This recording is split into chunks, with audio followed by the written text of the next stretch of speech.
Ég býð ykkur velkomin til 697. fundar bæjarstjórnar og segi fund settan. Á dagskrá eru 13 mál. Það hafa orðið þau mistök að það undir 7. og 8. máli er sett sama fundagerðin en í 7. máli þar hefði átt að standa velkomin til 600. bæjarstjórnar og segi fund settan. Á dagskrá eru 13 mál. Legg það til að við samþykkjum að það komi á dagskrá 7. máli er sama fundagerðin en í 7.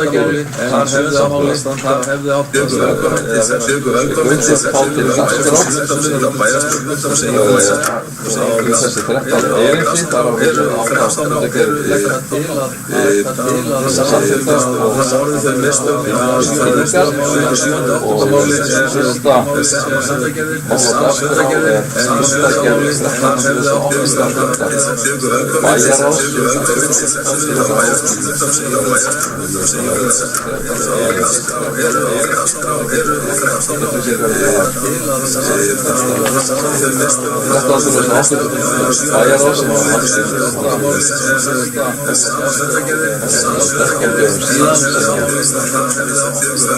Fyrsta júní.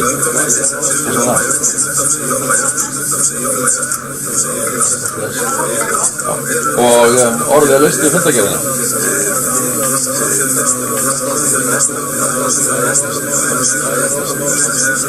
Fyrsta júní. Orðið er laust. Ef ekki kveðsinn. Þetta mál, Sigurður Björnsson.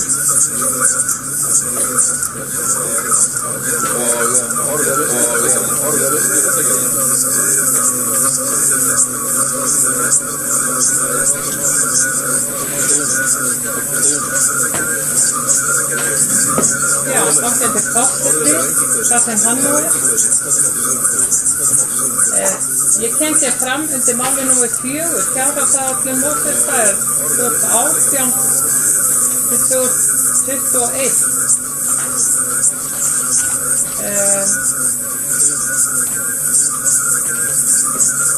Já, fjárhagsáætlun og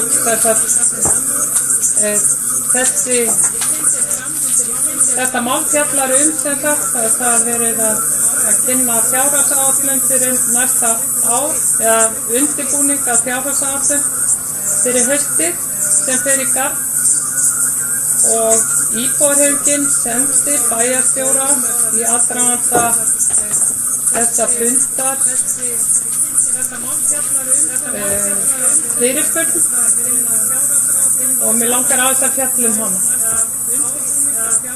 Þegar fjárhagsáætlun fyrir árið 2017 var afgreidd, samþykkti íbúahreyfingin áætlunina á þeirri forsendu að í henni væri gert ráð fyrir þeim verkefnum sem íbúahreyfingin gerði tillögur að færu á framkvæmdalista Mosfellsbæjar á þessu ári og var það staðfest með bókunum við afgreiðslu fjárhagsáætlunar 2017. Nú er komið að undirbúningi næstu fjárhagsáætlunar og áður en lengur er haldið fannst okkur rétt að fá svar við því hver framvinda verkefnanna hefur verið sem að við vorum að samþykkja þarna við afgreiðslu fjárhagsáætlunar í desember í fyrra. Og þau verkefni sem að við stungum upp á í íbúahreyfingunni eða gerðum tillögu í íbúahreyfingunni og sem sagt og var bókað í fundagerð að þeim væri mætt í fjárhagsáætlun voru þessi þar útgáfa sem sagt leiðbeininga framkvæmdir á náttúrusvæðum. Í bókun stendur að þessu verkefni sé mætt í fjárhagsáætlun, aðgerðir til að stöðva útbreiðslu ágengra tegunda í þéttbýli. Það kom fram að þessu væri að hluta mætt í fjárhagsáætlun og síðan óskum kortlagningu á rofi lands á vatnsverndarsvæðinu og við ár í Mosfellsbæ. Og í bókum kemur fram að þessu verkefni sé að hluta mætt í fjárhagsáætlun. Og við í íbúahreyfingunni vildum gjarnan fá að vita sem sagt hver framgangur þessara mála hefur verið og í rauninni bara hver staðan er. Og þess vegna sendum við þessa fyrirspurn og undirbjöggum bæjarstjóra undir að svara henni með því. Í tengslum við gerð fjárhagsáætlunar 2017 lagði íbúahreyfingin einnig fram tillögu meira gegnsæi í náttúruverndarmálum. Það er að verkefni í þágu náttúruverndar verði gerð sýnileg í fjárhagsáætlunum með lýsandi bókhaldslyklum, en eins og staðan hefur verið eru engar bókhaldslegar upplýsingar náttúruverndarverkefni að finna í fjárhagsáætlunum Mosfellsbæjar og eflaust fleiri sveitarfélaga. Úr því þarf að bæta og líka brýnt að vanda til verka því undir umhverfismál falla margvísleg og ólík verkefni. Og okkur í íbúahreyfingunni fannst bara mikilvægt að minna á þessa tillögu vegna þess að henni var vísað til umræðu til næstu fjárhagsáætlunar. Og í upphafi vinnunar náttúrulega mjög brýnt að huga að því að hún er núna að fara á stað. Í umræðum fjárhagsáætlun 2017 boðaði íbúahreyfingin einnig tillögu að Mosfellsbær hækkaði fjárhagsaðstoð til einstaklinga og fjölskyldna á fjárhagsárinu 2018. Laun á almennum markaði hafa hækkað umtalsvert á undanförnum 2 árum, en fjárhagsaðstoð hefur ekki hækkað að sama skapi að því okkur virðist. Upphæð fjárhagsaðstoðar hjá Mosfellsbæ er 165.000 krónur. Lágmarkslaun á Íslandi eru 280.000 hjá flestum verkalýðsfélögum. Reyndar eru sem sagt, meðallaun náttúrulega miklu hærri en þetta. Ástæðan fyrir því að við náttúrulega tengjum þetta við laun er það að þetta eru einu peningarnir sem að þeir aðilar sem þiggja fjárhagsaðstoð hafa úr að moða til þess að lifa. Og þess vegna höfum við í íbúahreyfingunni áhuga á að koma þessari tillögu á framfæri þegar við förum að ræða fjárhagsáætlun og finnst bara mikilvægt að koma því á framfæri strax í upphafi. Við gerð fjárhagsáætlunar 2018 mun íbúahreyfingin því óska eftir 1.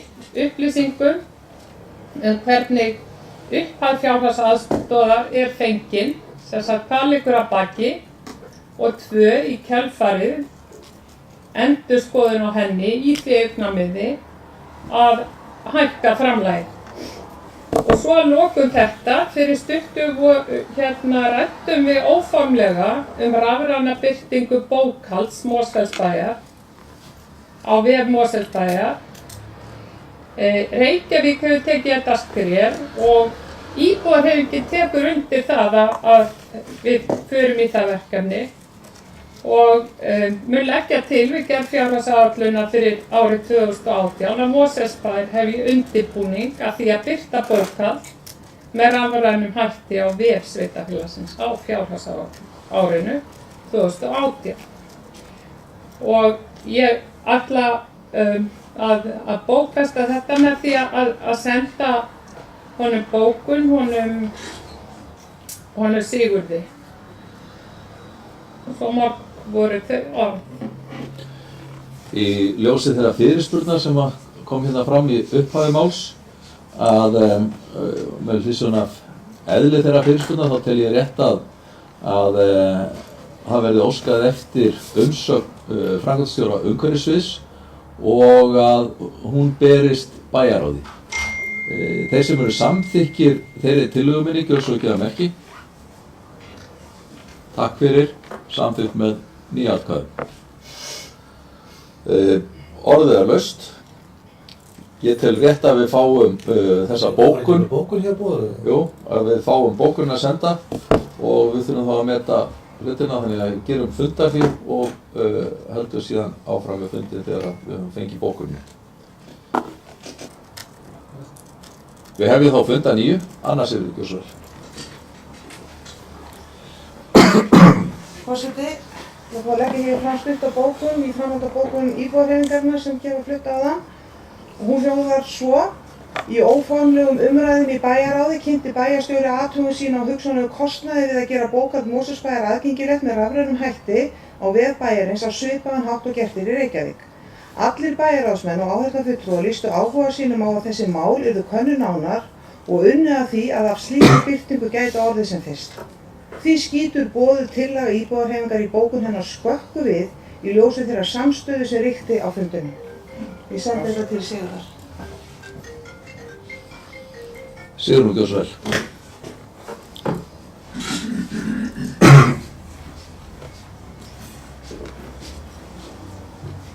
Já, ágæti forseti. Það var engin niðurstaða á þessum fundi sem að ég kem hér fram undir sama máli í andsvar við athugasemd Önnu Sigríðar. Það var engin niðurstaða í þessu máli og fólk var hreinlega að velta þessu fyrir sér. Það var niðurstaða okkar hjá íbúðarhreyfingunni að við værum mjög áhugasöm gagnvart þessu verkefni og þess vegna ákvað ég að nota tímann vel og setja þetta inn í þessa fyrstu umræðu fjárhagsáætlun 2018. En það er ekki verið að stela neinu frá okkur, þið voru öll mjög jákvæð gagnvart þessu og ég bara gerir fastlega ráð fyrir að þetta sé framtíðin í Mosfellsbæ. Haraldur, gjörðu svo vel.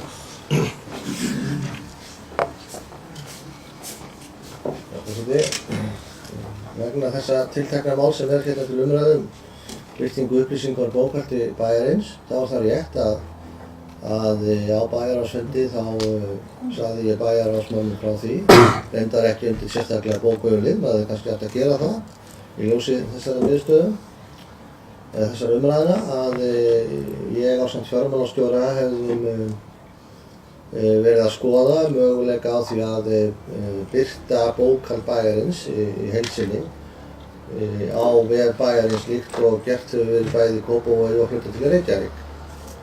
Við hefum fengið kynningu á einni slíkri lausn og eigum eftir að fá að skoða þá lausn sem að, það er sú lausn sem að Reykvíkingar er að hluta til að nota.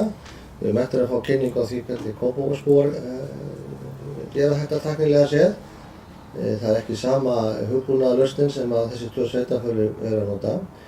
Í mínum huga er það engin spurning að þetta er það sem koma skal. Reyndar er Mosfellsbær það sveitarfélag sem að reiðir fyrst á vaðið með það að birta upplýsingar afkomu sveitarfélagsins á vef bæjarins, en ársfjórðungslega eru birtar sundurliðanir á deildum og málaflokkum sveitarfélagsins sem eru þá gert á 3 mánaða fresti sem íbúar geta skoðað og bora sér niður í það tiltekna aktsérsskjal. Það er hins vegar ekki bókhald í þeim skilningi, það eru niðurstöðu tölur úr bókhaldi. Þessar hugmyndir ganga lengra, þar að segja bara bókhald sem slíkt í heild sinni sé birt, reikningar og annað sem eru skannaðar inn séu aðgengilegir íbúum. Og ég tel að þetta sé af hinu góða, ekki endilega að það verði eitthvað myljandi eftirspurn eftir því að skoða þessa reikninga endilega, en þetta eykur trúverðugleika og gagnsæi og gefur það til kynna að það sé ekkert undir borðum hjá sveitarfélaginu sem að sjálfsagt gera, en ég tel að þetta sé hlutur sem við eigum að skoða mjög alvarlega og það er í skoðun, þannig að ég svo sem alveg tekið undir það að það er svona undarlegt í því sambandi og þeirri svona umræðu að það sé ekki komið hér einhver tillaga þetta en allt í lagi, það er bara einhver fyrir og ég svo sem í þeim anda sem að þetta var rætt. En síðan hvað var það þessa fyrirspurn sem var hér, kemur þetta fram í bókun fulltrúa íbúahreyfingarinnar að þá það rétt að mér var sendur tölvupóstur þar sem var tilkynnt að á þessum tiltekna bæjarstjórnarfundi yrðu bornar upp ákveðnar fyrirspurnir ákveðnar hluti sem eru hér bókaðir síðan inn.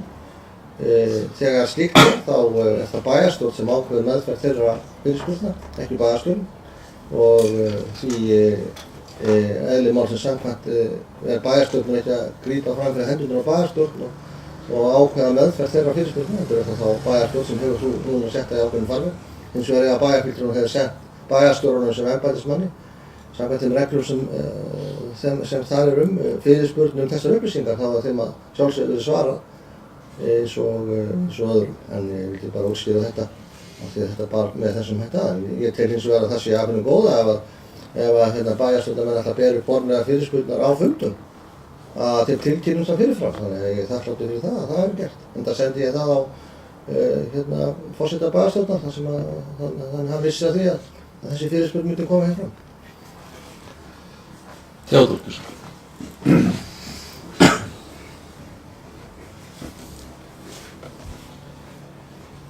Forseti. Já, þetta var við þremur liðum og sýnir hver mest að við erum komin kannski út fyrir efni fundarins og þetta var liður 4 sem fjallar fjárhagsáætlun Mosfellsbæjar þar sem lagt var minnisblað upphaf vinnu við fjárhagsáætlun. Bara svona og það kemur því leynd að frá júní til ágúst að það voru svona forstöðumenn að vinna fyrstu drög. Miðum ágúst eða miðum september þá voru bæjarráð að fjalla einstakar liði og ég bara enn og aftur að finnst mér fulltrúar íbúahreyfingarinnar en ekki virða þessa hefðbundnu stjórnsýslu að reyna að halda í þetta. Þeir eru svo að koma á íþróttaleik og það er bara alltaf reglur í gildi fyrir einn liðsmanning og það í bæjarráði þetta að bera öll þessi erindu upp og tryggja það þar og ef það gengur ekki bæjarráð og þá í fjárhagsáætluninni þegar við ræðum það þegar haustar ef maður fer ekki eitthvað í gegn að við leggja áherslu á þá getur maður komið hérna í útvarp Mosfellsbæjar og talað það. En þangað til er bara allt í lagi að prófa þessar mörkuðu leiðir og ég bara reyna ég er engin besserwisser, kannski ekki verið, en bara því að þetta kerfið gerir ráð fyrir að við vinnum þetta svona. Þetta er áætlun og þá koma 3 atriði með þessum fjárhagsaðstoð. Þú veist, og það gera rafrænar upplýsingar fjárhaginn okkar rafrænar. Þetta er eitthvað sem við vorum að ræða, ekki eins og undir lið. Þannig að ég getur vel verið og næstu bæjarstjórnarfundum kom ég með brilljant hugmyndir sem ég langar að hrinda í framkvæmd og ef það verður einhvern tíma þá var líklega átt þær. En þetta er ekki rétt aðferð við stjórnsýsluna sem við erum að reyna að sinna fyrir íbúana. Finnst mér. Takk. Fleiri sem að vilja tjá sig? Sigurður Björnsson.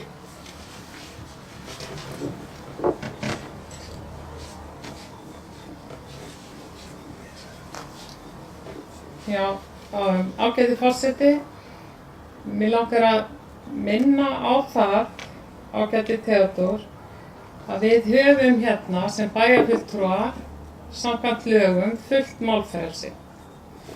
Ég er þeirrar skoðunar að það sé of seint þegar að búið er að gera drögina fjárhagsáætlun, þá sé það of seint til komið að það er að koma tillögur varðandi fjárhagsáætlun í lok október, nóvember. Ég tel það vegna þess að síðan er fjárhagsáætlunin afgreidd í byrjun desember og mér finnst að við eigum að reyna að undirbúa jarðveginn fyrir fjárhagsáætlun á fyrri stigum. Og það er þess vegna sem að íbúahreyfingin hefur þennan háttinn á. Við gerum þetta svona í fyrra og við gerum þetta svona núna. Að þau verkefni sem okkur finnst að Mosfellsbær ætti að skoða og fara í. Mér finnst alveg sjálfsagt mál að þau komi fyrr inn á borð. Og eins og til dæmis þetta með bókhaldslyklana og náttúruverndar og umhverfismálin, þetta er eitthvað atriði sem að þarf að gera samhliða því að undirbúa fjárhagsáætlunina í stjórnsýslu. Ef að við bara skoðum ef að við skoðum bókhaldslyklana, þá til dæmis eitt af því sem að fólk fær inn á borð, nefndirnar fá inn á borð hjá sér til að skoða, það er pappírskostnaður. Og sko, það er svo mikið misræmi í þessum bókhaldslyklum. Þegar pappírskostnaður er að ræða, þá liggur náttúrulega algjörlega á hreinu að hvað það er. En það er hins vegar þegar kemur að umhverfis- og náttúruverndarmálum, þá er alls ekki ljóst hvernig maður getur tengt bókhaldslyklana við þau verkefni sem verið er að vinna. Og þetta er eitthvað sem að þarf bara að koma fram á fyrri stigum og þess vegna gerum við þetta.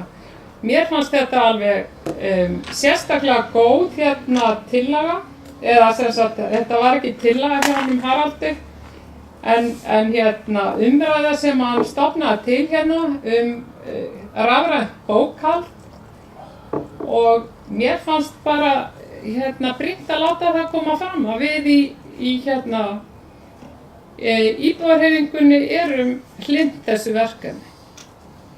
Og ef að þeir eru hlynnti líka, þá er það bara hið besta mál. Þá getum við kannski líka hafið undirbúning af því leið og við erum búin að fá góða kynning á því hvernig þetta virkar í öðrum sveitarfélögum. Theodór.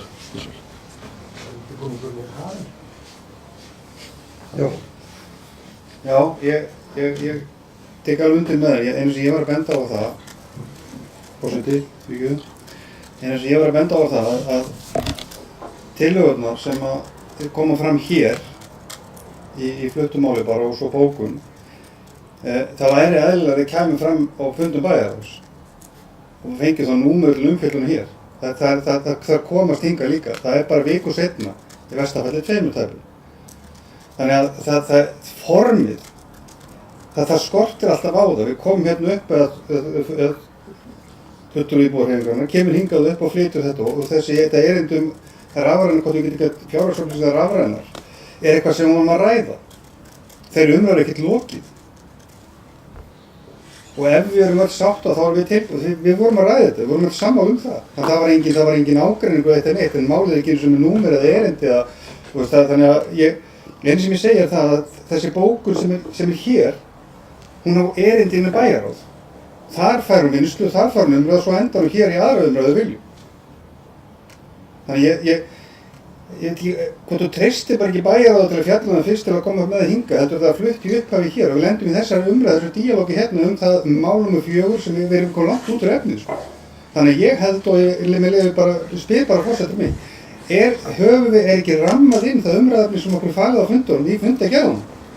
Við erum fann að fjalla erindi sem ekki er númerað, þegar við vitum ekki þetta var bara svona spjall okkar á milli og fundi bæjarráðs og komið hingað inn.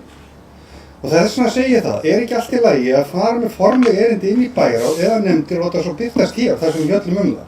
Ekki svona óundirbúið spjall eins og ég stend hérna frammi fyrir núna. Komið langt út úr efnið. Og ég held að það sé eins og þetta við að virka. Takk. Það er smá misskilningur gangi sem er langar að leiða. Já, ég bara, nú þú búin að tala 3 undir þessu máli, þannig að ég held að við ljúkum þessari umræðu þetta mál núna. Bara, og þetta er bara, sko, það voru engar ávirðingar borðnar, þannig að það er alveg, þú þarft ekki að bera þér sakir. Þú búin að tala 3 nei, þegar það ekki vera. Og umræðum lokið þannig að lið. Umræðum lokið þetta lið og áður en að við gerum fundarlið þá ætla ég að upplýsa það hvað bæjarráð ákvað á fundi sínum 1. júní. Þar var ákveðið vinnulag við gerð fjárhagsáætlunar.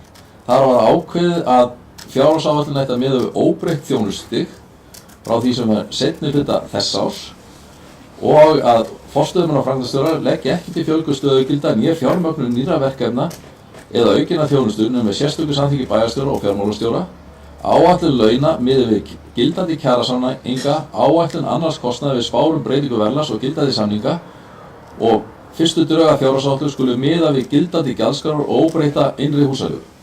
Samhliða því sem forstöðumenn og framkvæmdastjórar vinna fjárhagsáætlun fjármáladeild mun fjármáladeild áætla skatttekjur, fjármagnsliði og verðlagsbreytingar. Að því loknu mun fjármáladeild spá fyrir niðurstöðu fjárhagsáætlunar 2018 og meta hvort hún sé í takt við markmið sem sett voru fram í 3 ára áætlun og rúmist innan viðmiða sveitarstjórnarlaga fjárhagsstöðu og fjárhagsstöðu sveitarfélaga.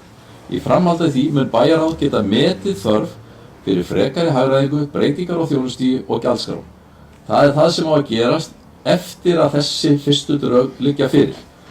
Og bara svona að því að það var nefnt tímasetning afgreiðslu á fjárhagsáætlun, það var gert ráð fyrir í þessu plaggi sem var lagt fyrir 1.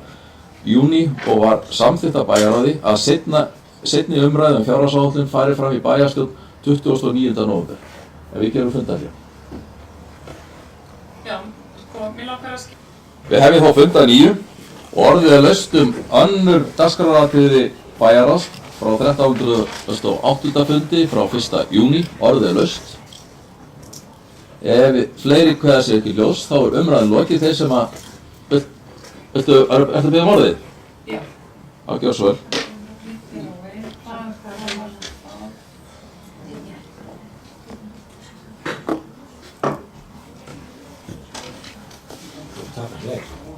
Það er það.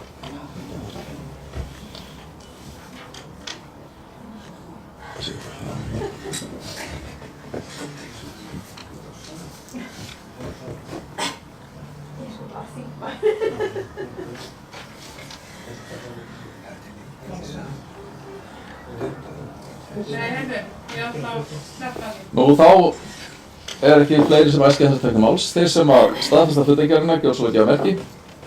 Takk fyrir. Það er gert með 9 atkvæðum. Þá tökum við fyrir fundargerð 1309. fundar bæjarráðs sem haldið var 8. júní. Orðið að laustu fundargerðina. Ef enginn kveður Sigrún gjörðu svo vel.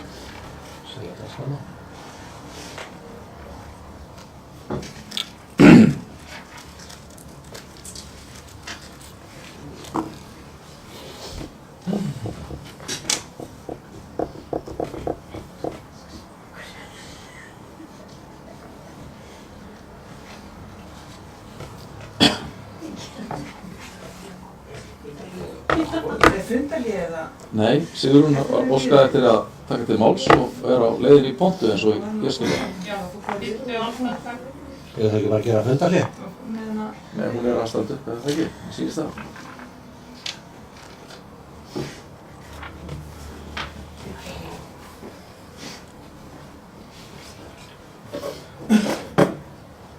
Þetta var málum já, þetta var önnur fundargerð.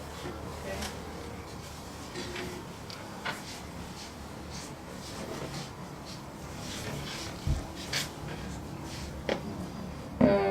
Já, ég kem hér fram byrja á því að koma hér fram undir máli nr. 1, leiguíbúðir í Mosfellsbæ. Þetta er mál sem varðar uppbyggingu leiguíbúða við Þverholt 27-9 og þar var fyrirspurn á fundinum varðandi það, eða þetta Anna Sirja Gunnardóttir kom með fyrirspurn sem sagt hvað þessu verkefni liði vegna þess að þessi uppbygging leiguíbúða í miðbænum, hún hefur tafist. Anna Sirja kom með fyrirspurn sem sagt hvað þessu máli liði og bæjarstjóri sagði að framkvæmdir væru nú þegar hafnar. Ég fór þarna, keyrði nú þarna og sá nú enga framkvæmdir en það er kannski verkefnið er kannski í hafið. En þú gerir kannski grein fyrir því bæjarstjóri. Það ekki svo vel. Þrennt sem við komum inn á, fyrsta lagi þetta verkefni hefur ekki tafist. Það gerði samningur við viðkomandi aðila sem að hefðum þetta verkefni í desember, 1. desember 2016. Hann hafði til 1. júlí 2017 til þess að skilja byggingarnefndarteikningum og í millitíðinni hefur við farið í minni háttar deiliskipulagsbreytingu á svæðinu. Því var ekki hægt að skila þeim teikningum inn fyrr. Þær teikningar hafa borist byggingarfulltrúa og það sem ég sagði síðan á fundinum varðandi framkvæmdir og öryggisgirðingu væri hafnar. Og ef bæjarfulltrúin fer þar framhjá þá sér hún það er þannig. Það er búið að taka út fyrir öryggisstýringu komnar undirstöður undir hana svæði og ætli uppsetning á henni sé ekki að hefjast núna bara í þessari viku. Þannig að það var það sem ég sagði á þessum tiltekna bæjarráðsfundi. Og það má svo líka öryggisstýring einn hluti af framkvæmdum við byggingarframkvæmdum. Þannig ef við viljum útvíkka það eitthvað frekar, það má líka, ef ég hefði sagt, sem ég enda gerði ekki, að framkvæmdir væri hafnar, þá það líka rétt. Theodórsson. Forseti, ég heyrði það sama, bæjarstjóri að segja. Takk. Fleiri sem óskar til að eftir að taka til máls undir fyrsta máli. Ef ekki þá umræðan lokið fyrsta mál, orðið laust önnur dagskrármálsatriði fundarins. Sigrún Gjósvel.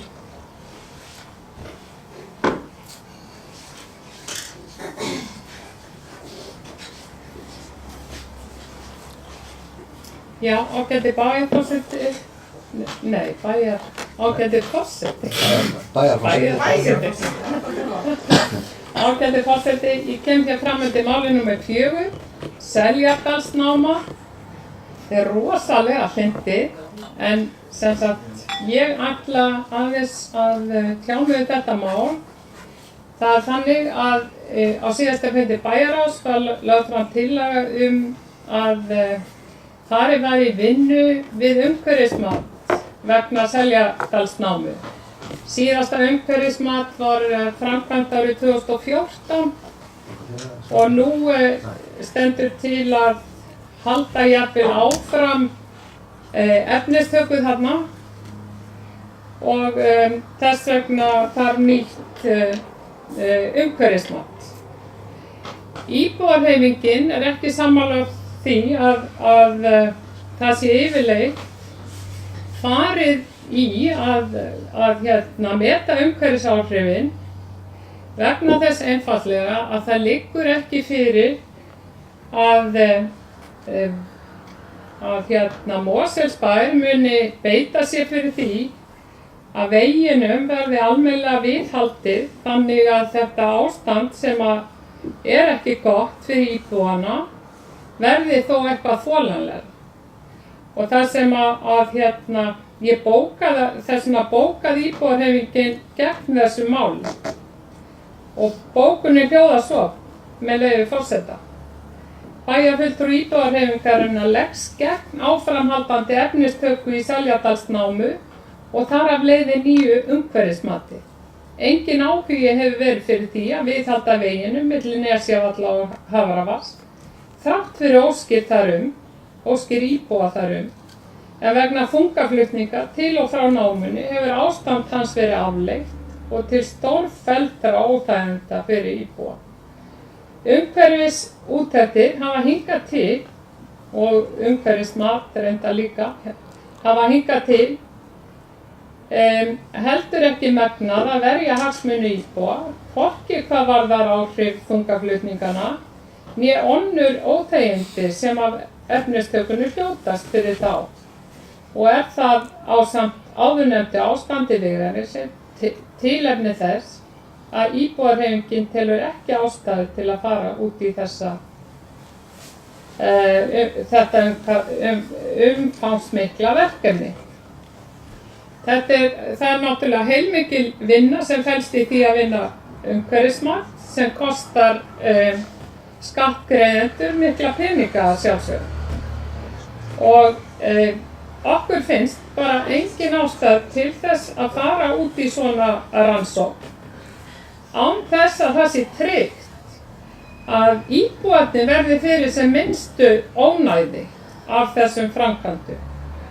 Og í raun sem sagt bæjarstjórn í lófalagi og bæjarráði hefði verið í lófalagi að gefa út yfirlýsingu það að það væri vilji fyrir því að gera þetta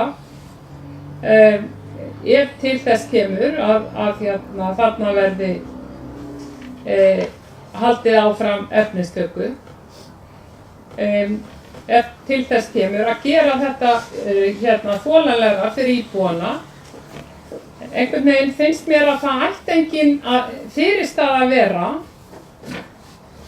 gegn því að gefa út þannig viljayfirlýsingu að bæjarstjórn Mosfellsbæjar sé tilbúin til þess að koma því til leiðar að íbúarnir verði ekki fyrir þessum miklu óþægindum. En það virtist ekki vera á þessum fundi og það þykir okkur í íbúahreyfingunni ekki góð vinnubrögð, sérstaklega af því að þetta er ekkert grín, svona efnisflutningar, rétt svo örskammt frá híbýlum fólks sem að þeir eru, sko. Sem sagt. Theodór Gissurr.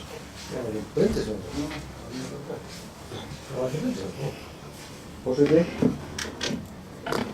Heyrðu, ég aftur held ég að bæjarfulltrúi og íbúahreyfingarinnar hafi ekki tekið eftir á fundinu. Við minnum sér ræddum þetta áður en bókunum kom fram. Eyddum drjúgum tíma í það því að við lögðum áherslu á það að umhverfismatið færi fram og eyddum meira sér drjúgum tíma í það að tala um það hvað miklu máli skipti og umhverfismatið tekur til allra þátta, ekki bara efnistökunum sjálfur. Og það kemur líka fram að það er mjögulega þetta gott í sjálfum sér fyrir þetta verið það besta sem við getum gert að taka þetta efni, það myndi skilja eftir sig minnst kolefnisspor. Við ræddum það líka að það er aldrei, og það er látið í veðri vaka hérna að við séum á móti því að bæta samgöngur hérna frá, bæta veginn. Það er svo langur vegur frá og þeir sem sátu hérna fundum örugglega að koma hér, það er fulltrúi íbúahreyfingarinnar og taka undir það sem ég segi. Vegur var ekki vandamál, íbúarnir ekki vandamál, við gerum allt til þess að tryggja það. Það var bara að ræða það hvort við ættum að fara í það að fá umhverfismat á svæðinu sem tæki heildstætt á þessu áður en við tökum ákvörðun. Umræðu annað er bara hreinlega röng. Ég verð bara að segja það hér og nú. Þetta var ósatt sem hér kom fram. Því að standa í vegi fyrir úrbótum á vegi, engin vandamál. Og við meiri sé að sögum það hér. Að við viljum ekki, förum ekki, veitum ekki leyfið sem margir hafa hag af, nema að úr verði bætt. Og snúa þessu svona hingað núna í þessari ræðu hér er bara ósatt. Og þess vegna er þetta pínu erfitt að við sitjum sama fundin en svona rosalega ólíkur skilningur, ekki bara einu erindi, þetta er öðru núna. Þannig að það er líka bókun, ég get ekki lesa hana, en þetta var svona við viljum að umhverfismat fari fram, fáum heildstæða skýrslu, tökum ákvörðun sem skiptir okkur máli, það er að segja íbúana alla, Íslendinga og fleiri, og við þurfum efnið sem þarna er í vegagerð og bara svo ég taki það aftur fram. Vegabætur voru forsenda. Forsenda. Takk. Bryndís Gissurr.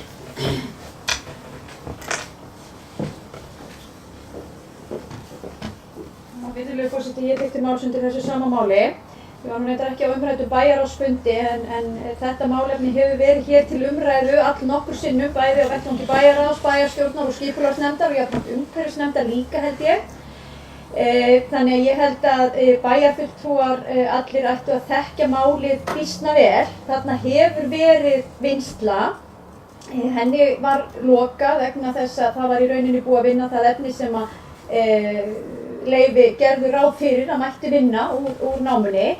En það hefur lengi verið haldið fram að það geti verið mjög, umhverfislega hagkvæmt að halda áfram vinnslu í þessari ágætu námu.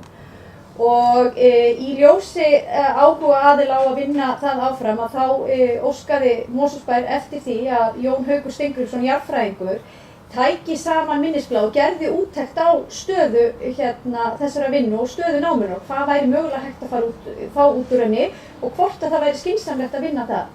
Niðurstaða hans segir í minnisblaðinu með leyfi forseta: samantekt jarðfræðingsins sýna að auk efnahagslegs ávinnings af áframhaldandi vinnslu var niðurstaðan svo að umhverfislegur ávinningur hlytist af með tilefni til kolefnisspora áframhaldandi vinnslu í Seljadal. Þess vegna verð ég að segja það að ég fagna mjög þessari afgreiðslu bæjarráðs að hefja vinnu við gerð umhverfismats vegna Seljadalsnámu.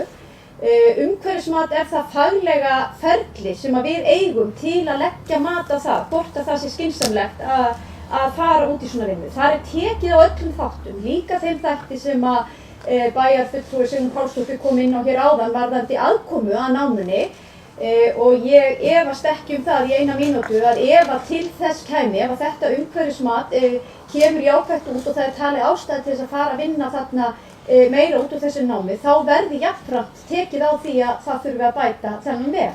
Og mér segir svo hugur að það eitt af því sem að komi neikvætt út úr umhverfismatinu. Það aðkoman að þessu og það ónæði sem að það kann að hafa á íbúar sem að búa á þessu svæði. Þannig að ég bara fagna þessari afgreiðslu bæjarráðs og langar kannski bara aðeins í lokin að fá að lesa bókun SVF og D-lista með leyfi forseta. Gerð hefur verið jarðfræðileg úttekt á mögulegri áframhaldandi vinnslu í Seljadalsnámu, var niðurstaðan svo að umhverfislegur ávinningur hlýtist af áframhaldandi vinnslu í Seljadal með tilliti til kolefnisspora. Á þeirri forsendu telja fulltrúar SVF og D-lista í bæjarráði óábyrgt annað en að framfæri umhverfismat vegna umhverfisáhrifa af áframhaldandi vinnslu í náminu. Í slíku mati meðal annars tekið á aðkomuleiðum að náminu og áhrifum á íbúa. Engin skuldbinding felst frekari vinnslu með gerð umhverfismats en nauðsynlegt að láta vinna það til að kanna alla hliðar málsins ítarlega, svo bæjarráð geti í framhaldinu tekið upplýsta ákvörðun. Og ég tek heils hugar undir þessa bókun. Bjarki Gjörsvöld.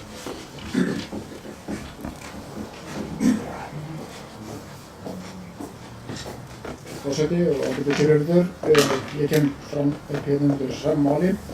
4, það heitir Seljadalsnáma, þetta nú oft verið áður hér í dagskrá í stjórnkerfinu. Eins og við þekkjum samningur frá 9. áratug síðustu aldar.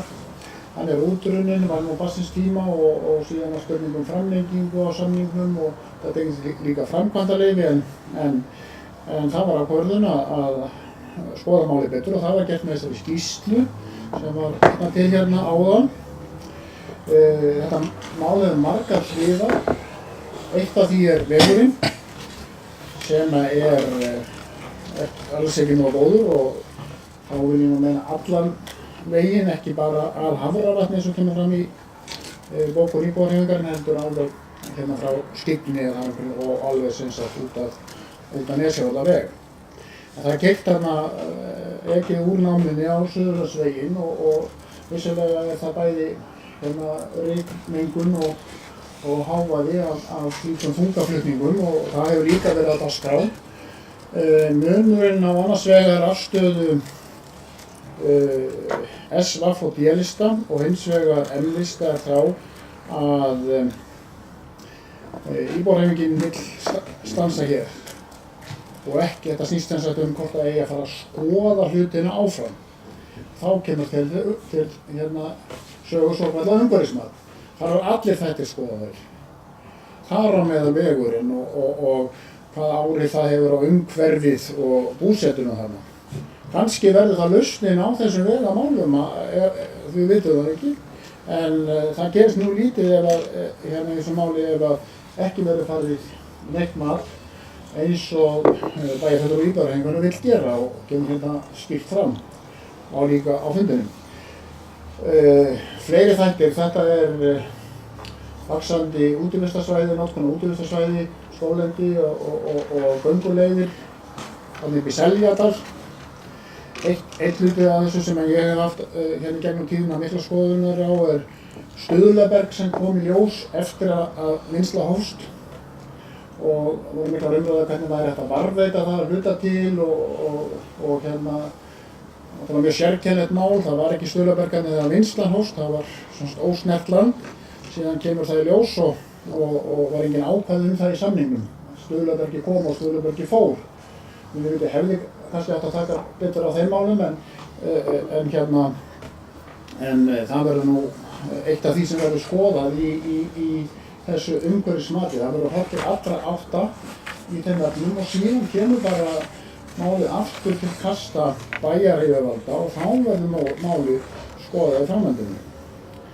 Eins og sagði hér og segir í bókun SVF og D-lista og lesningu aftur, það engin skuldbinding í þessu umhverfismat alhliða mat á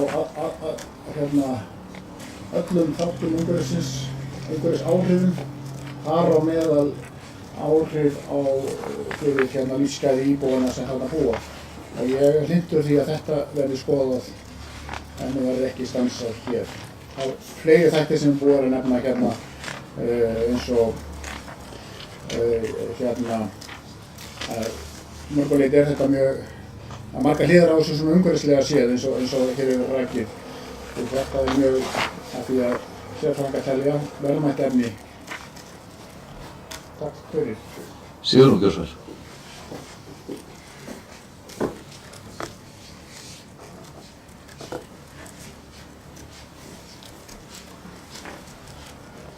Já, ágæti forseti. Ég verð að viðurkenna að ég bara skil ekki hvað fulltrúi D-lista Theodór Kristjánsson var að fara. Í þessari bókun er ég ekki að tala um það sem gerðist á fundinu þar sem við vorum. Ég er að tala um það sem að þangað til hafði verið staðreyndin. Að það hefði lítill vilji verið fyrir hendi að viðhalda þessum vegi og gera ástandið þarna þolanlegra fyrir íbúana. Það er þannig málmegast þegar íbúar þarna á þessu svæði, þau sendu kæru til úrskurðarnefndar umhverfis- og skipulagsmála. Í þeirri kæru og í málsrökum Mosfellsbæjar var því hafnað að íbúarnir þarna á svæðinu og það sýnir kannski bara áhugann fyrir hagsmunum íbúanna. Í málsrökum Mosfellsbæjar er því hafnað að íbúar á svæðinu hafi lögvarða hagsmuni og þeir geti því ekki kært. Þeir geti því ekki kært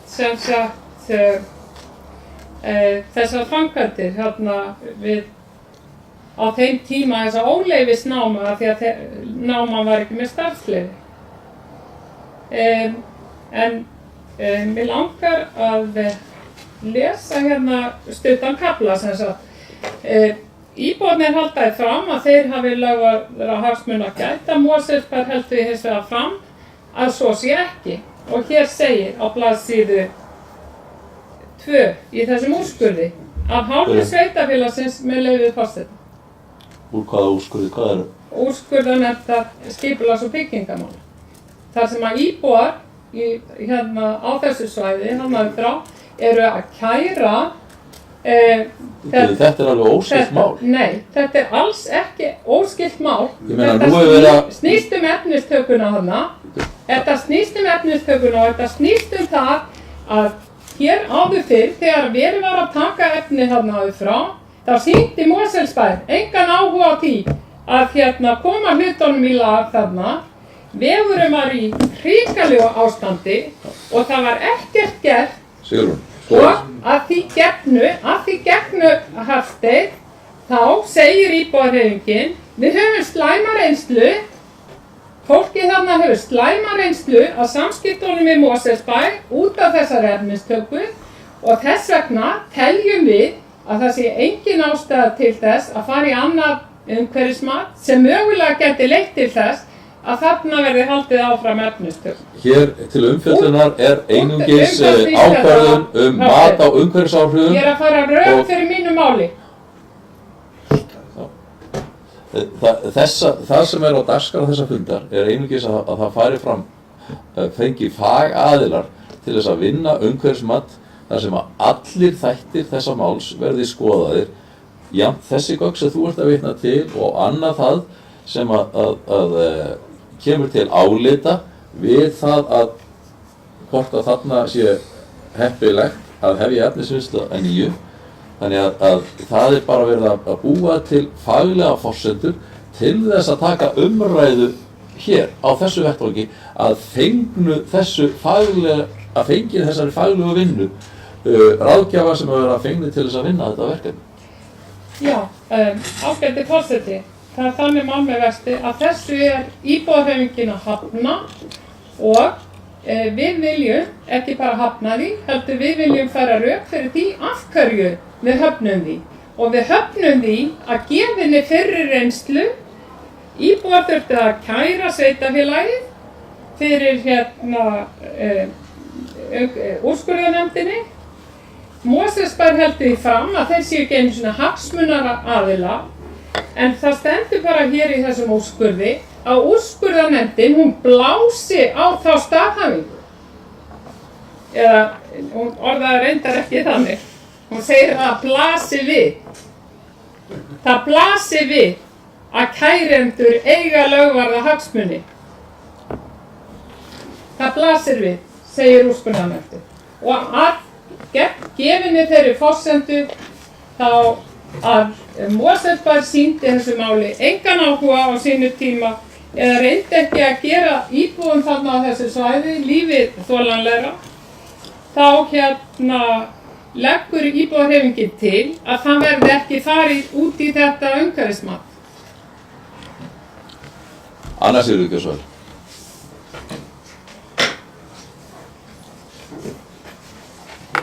Forseti, ég kom hér upp undir sama máli. Það búið að segja hér margt og mikið og merkilegt. Við erum að fjalla hérna ákvörðun sem bæjarráð tók fyrir viku væntanlega. Ég verð að segja, ég átta mig ekki alveg, ég skildi bæjarfulltrúa íbúahreyfingarinnar þannig þegar hann kom í pontu hér fyrr að hann var að ræða það hvað hefði verið rætt á þeim bæjarráðsfundi. Hafi fleiri en ég misskilið það, jafnvel einhverju sem hlusta á þetta, þá vil ég bara taka það skýrt fram á þeim fundi var ræddu allir þennan veg og það voru allir sammála það að það væri grundvallaratriði varðandi framtíðina að það er gengið þannig frá veginum, aðkomuleiðunum eins og við nefnum í bókuninni, að það væri sómasamlegt. Og ég vil minna á að þetta er ekki vegur sem Mosfellsbær á, heldur vegagerðin.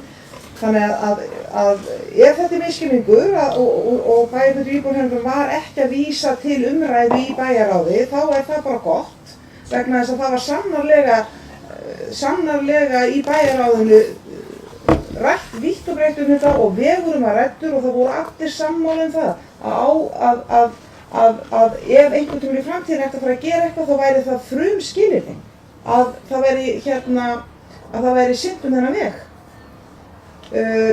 Og svo að þessu umhverfismati, ég er nú bara þannig innréttuð, ég vil hafa sem bestar upplýsingar og gleggstar áður en ég tek ákvörðun og ég átta mig bara ekki, en þó að bæjarfulltrúi íbúahreyfingarinnar sé margbúinn að koma í einhver punkti, þá átta ég mig ekki alveg á því af hverju hann vill ekki fara í umhverfismat. En þeim er frjálst að hafa þá skoðun, ég ætla ekki að gera ágreining það. Ég hins vegar til að það sé öllum fyrir bestu að það fari ítarlegt umhverfismat fram til þess að við getum, og ég ætla bara að leyfa mér að vitna í bókun aftur, til þess að við getum tekið, farið fram mat þar sem allar hliðar málsins eru kannaðar, svo bæjarráð geti framhaldinu tekið upp lýsta ákvörðun á grunni bestu mögulegu upplýsingu og gagna sem hægt er að fá. Bryndís Gjörsvall.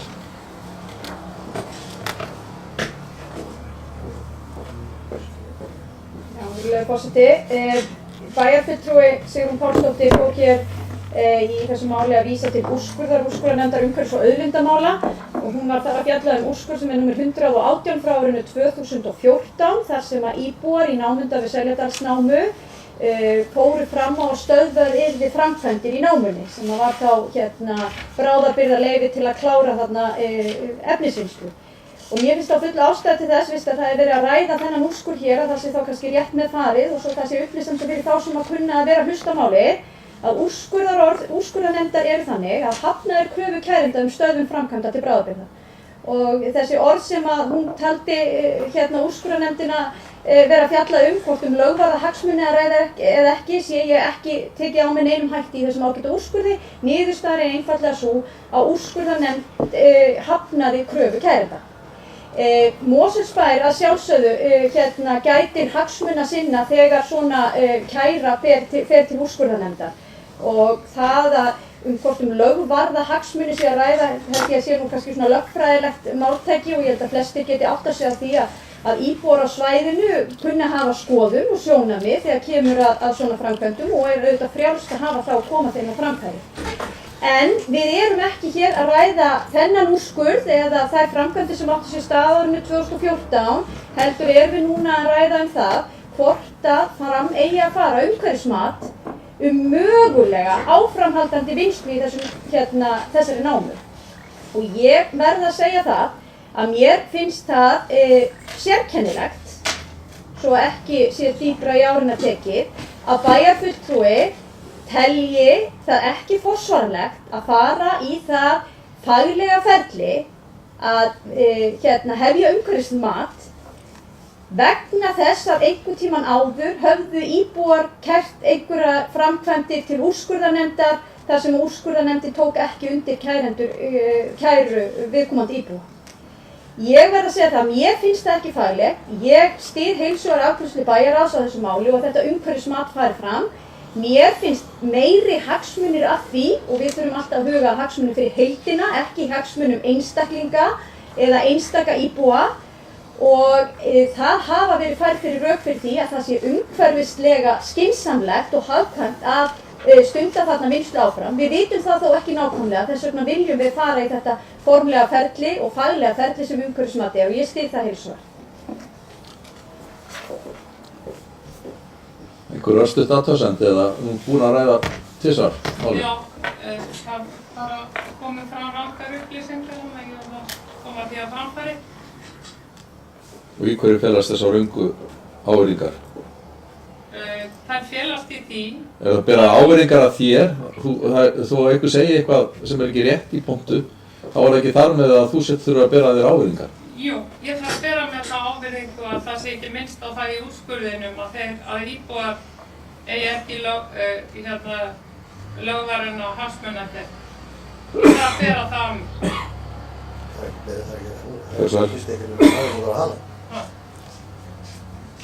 Ég held að það þurfa að halda námskeið í lýðræðislegum vinnubrögðum Ágæti forseti, mig langar að lesa með leyfi forseta upp úr þessu kæru skjali.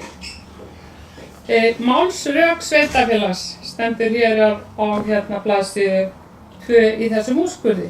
Af hálfu sveitarfélagsins skírskotað til þess að samkvæmt 3. málsgrein 4. grein laga númer geti þeir einir kært stjórnvaldsákvörðun til úrskurðarnefndarinnar sem eigi lögvarða hagsmuni tengda þeirri ákvörðun sem kæra eigi, samkvæmt skipulagslögum og svo framvegis. Kærendur eigi ekki slíkra hagsmuna gæta, hvorki einstaklega né verulega. Þetta sagði Mosfellsbær. Í niðurstöðu úrskurðarnefndarinnar segir: samkvæmt 3. málsgrein 4. grein laga nr. 130/2011 úrskurðarnefnd umhverfis- og auðlindamála geta þeir einir kært stjórnvaldsákvarðanir til nefndarinnar sem eiga lögvarða hagsmuni tengda þeirri ákvörðun sem kæra á.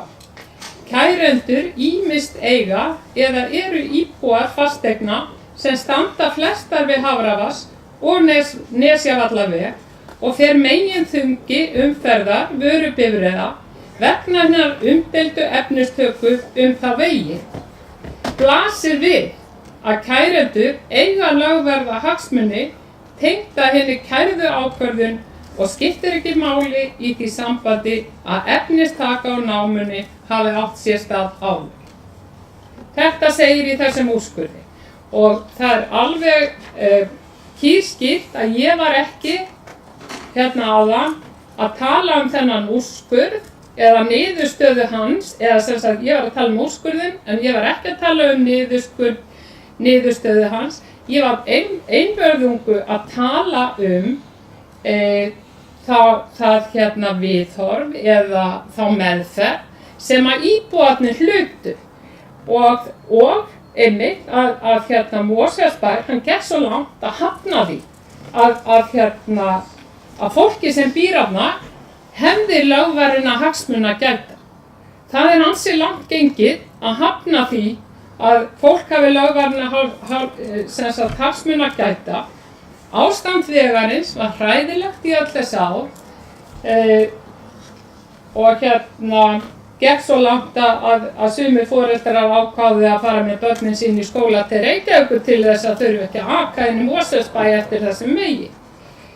Þetta er það sem að ég var að vísa til þegar ég var að ræða þetta mál í bæjarráði og ég verð að segja það að mín upplifun á þeim bæjarráðsfundi væri sú að bæjarráð hefði ekki áhuga á að taka undir með íbúahreyfingunni og allavega tryggja eða gefa yfirlýsingu að þetta endurtaki sig ekki. Eða sem sagt að veginum, það yrði tryggt að veginum yrði viðhaldið og það snýst þetta mál og ekkert annað. Og það má snúa því fram og tilbaka og út úr og inn úr en þetta er staðreynd málsins. Mosfellsbær sýndi áhyggjum íbúa, engan áhuga og við höfum áhyggjur af því að ef að þetta fer aftur í gegnum umhverfismat þá farið það sömu leið og síðast.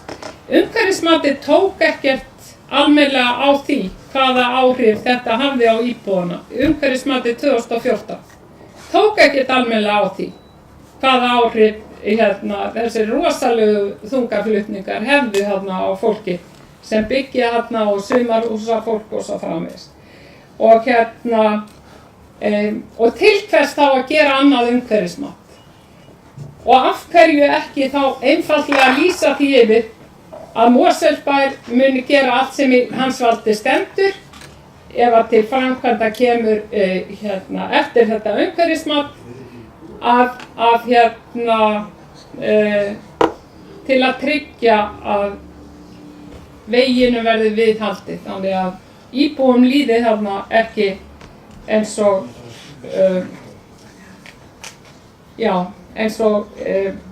þeim hefur liðið þarna undir þessum þungaflutning. Theodór Gissur. Forseti, ég enn og aftur þá bara verði að koma út af því hvað er sagt. Það er átti í veðri og akka við sem á móti þessu. Ég sagði þetta á hann, það er búið að segja þetta hérna áður. Hluta þessu mati og snýra samgöngum hérna, það verða að hafa þér í lagi. Við ráðum, við gefum framkvæmdarleyfi, sko. Það er svo hreinu, þetta var rætt á fundinum. Og það kom með sér annars Sigurður að velta þér, bæði Donald Sigurður að velta þér báðan hvort það kynni vera þetta við komum fundin. Þess vegna sótti ég töluna mína og fór að hlusta. Það kom klárlega fram í fyrra erindi að hvað kom fram á fundi bæjarráðs. Og þú, ekki nóg með það, heldur tókstu það fram aftur hér, þannig ég þurfti svo sem ekki að finna það. Þetta fór ekki fram á fundinu. Það var rætt umhverfismatið og mikilvæg þess að það liggi fyrir. Bæjarfulltrúi Bryndís flutti áðan til okkar, eða bókun okkur á móti þetta mikilvægi. Við erum öll sammála þetta, en einhvern veginn, ég veit ekki til hvers, það getur ekki verið af neinum sérstökum rökum eða væntumþykju eða samskiptum eða neinu, það virðist engu máli skipta. Hvað maður segir í orði, það þarf að taka allt upp, spila það fram og tilbaka og hér er þessi púlt notað til að afbaka allt. Og þetta er ekki hægt. Og fyrir ykkur íbúar og fyrir ykkur Mosfellingar og sérstaklega íbúana upp frá við þessa námu, þá er framkvæmdarleyfi gefið út hér, rætt var veginn og áður við tökum ákvörðun, ólíkt íbúahreyfingunni, þar sem kemur fram kolefnissporið sem þetta skilur ekki segja lítið, eins lítið það getur orðið fyrir alheim allan. Og það voru helstu átökjur á fundin að við undruðumst skoðun eða afstöðu íbúahreyfingarnar til umhverfismála, að vilja ekki fara í umhverfismatið. Og þetta manstu, þú glottir fram henni, það er allt í lagi. Þetta var umræðan, mig undraði að þið tækju þessa afstöðu, að vilja ekki taka ákvörðun í þetta með gögn fyrir framan ykkur til að gera ákvörðuna sem besta og réttasta. Það kom verulega óvart. Gefandi sig út og hér er talað umhverfismál, það vanti lykla á allt saman í umhverfinu, Það liggur fyrir að þessi framkvæmd þarna sé hvað hagstæðust af mörgu tilliti. Við ráðum hins vegar hvernig umgengnin er. Og koma hér í tvígang og segja hvað fara fram á fundinu. Það er furðulegt. Bara hreint og klárt furðulegt. Og spilaðu fyrir þig aftur fundi. Þú sagði þér hvað fór fram á fundi bæjarráðs. Ekki einu sinni, heldur í tvígang. Og í bæði skiptir það ósatt. Bara ég ætla ekki að koma aftur og... Takk. Hafðu ekki að svar? Nei, ekki. Bryndís, viltu þú bera þig sakir? Nei, það væri viss notkun mín á því ágæta fyrirbyrða þegar þessi sakir. Og mér langaði mjög mikið að koma aftur sem daglegis. Fleiri hafa ekki hvað sér ljós. Bjarki Ígvarsson.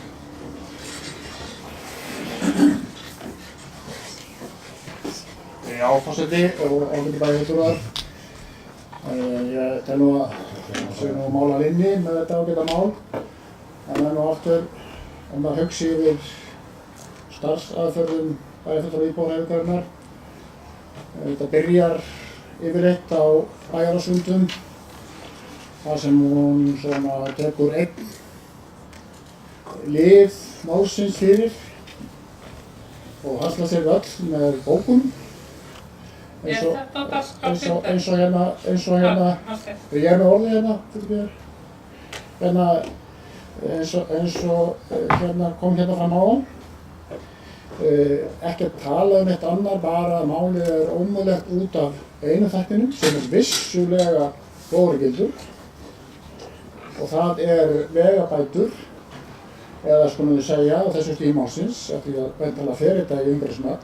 Það var samþykkt með 3 atkvæðum í bæjarráði og þá að sjálfsögðu hérna skoðað áhrif umhverfisins og eða öllu heldur áhrif akstursins á umhverfi og íbúanum sem það búa. En aðferðirnar eru mjög sérkennilegar hjá bæjarfulltrúa íbúðarhreyfingarinnar. Ég get upplýst á það margir sem vita það ég spurði bæjarfulltrúann hvort að það gæti haft áhrif á afstöðu hennar að íbúi sem hefur með trúnaðarstörf fyrir íbúðarhreyfinguna býr þarna við veginn og er vissulega hagsmuna að gæta. Hún kvað nei við en ég er enn hugsi yfir því svari. En þetta er bara árviss leiksýning, ekki árviss, hálfsmánaðarleg leiksýning sem er undirbúin í bæjarráði með bókunum og allt gert til þess að skapa sér skyndifrægð á fésbók eða öðrum fjölmiðlum en fyrir máðarnar umræða gerir þetta nákvæmlega þetta hérna, 0. Fleiri hafa ekki hvað sér ljós þessa fundagerð. Ég ber hana upp til staðfestingar.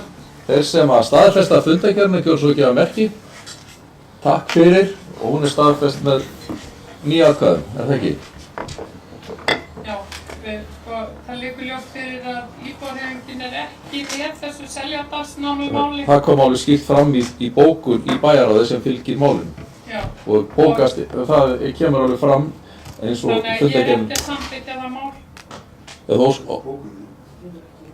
Bókunin er hluti af fundagerðinni sem við erum að staðfesta.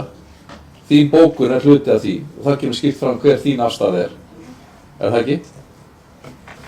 Þú ert að samþykja fundagerðina sem slíka. Þú ert ekki að samþykja málin endilega. Ég er ekki að samþykja Einstök erindi. Þú ert að samþykja þá fundagerð sem liggur fyrir. Að hún gefur raunsanna sýningu hérna. Samþykja málið, en ekki? Þú ert að samþykja fundagerðina. Erum við að tala í kross? Já, við erum að tala í kross. Það er að vinna. Ef við aðeins að stoppa. Óskar eftir fundalið. Við afgreiðum þessa fundagerð 9 og það er óskað eftir því að 4. mál verði borið upp sérstaklega og þeir sem að samþykja afgreiðslu bæjarráðs í því máli, gjörðu svo ekki að verki. Takk fyrir og á móti. Það samþykkt með 8 atkvæðum gegn 1. Þeir sem að samþykja fundagerðina að öðru leyti, gjörðu svo ekki að verki. Takk fyrir, hún er samþykkt með 9 atkvæðum. Þá tökum við fyrir fundagerð fjölskyldunefndar sem var 525. fundur og hann var haldinn 30. maí. Orðið er laust fundargerðina. Theodór Gjörsvæl.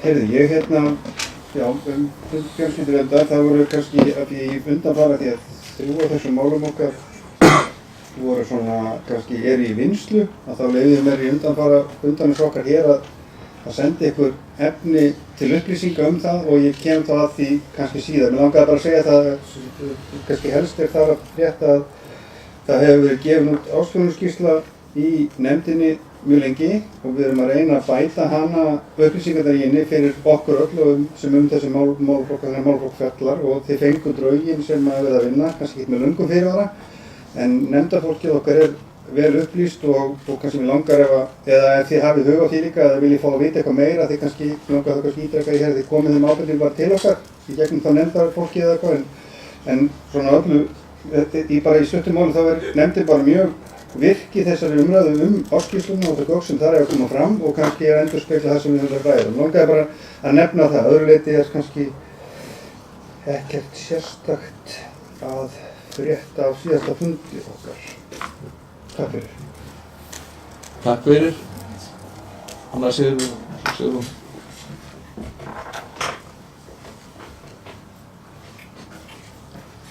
Forseti, já, ég ætla að byrja á því að þakka bæjarfulltrúa Theodór sem formaður fjölskyldunefndar fyrir yfirliti sem hann sendi okkur í tölvupósti og mjög gagnlegt.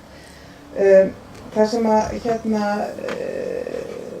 það er eiginlega bara svona, ég er bara knúður upp til þess að fagna, sko. Í fyrsta lagi, sko, þá heyrist mér einmitt að vinna við ársfjórðungsskýrsluna sé að ganga vel í nefndinni og það er verið að leita leiða til þess að setja fram gögnin þannig að þau séu vel samanburðarhæf á milli ára og þetta séu, sko, virkilega upplýsingar sem að gagnast okkur í okkar vinnu. En þó aðalega vil ég segja að vísa ánægju með að notendaráðið hefur tekið til starfa og ég held að koma frá fundargerðina að fyrsti fundur er ég komin yfir í og ég er komin í já, en það er samt á fundargerðinni talað notendaráðið og þá fyrst ég komin í þetta, þá ætlum ég bara að fagna því að það sé komið af stað og ég held að þarna opnist okkur tækifæri á að gera betur og að njóta þá þekkingu þess fólks sem að best þekkir til, sem er náttúrulega fatlaða fólki sjálft og ég vil þá synga upp á náðina og fagna það bara næstu fundargerða eftir hér með. Sigrún Gjörsvæl.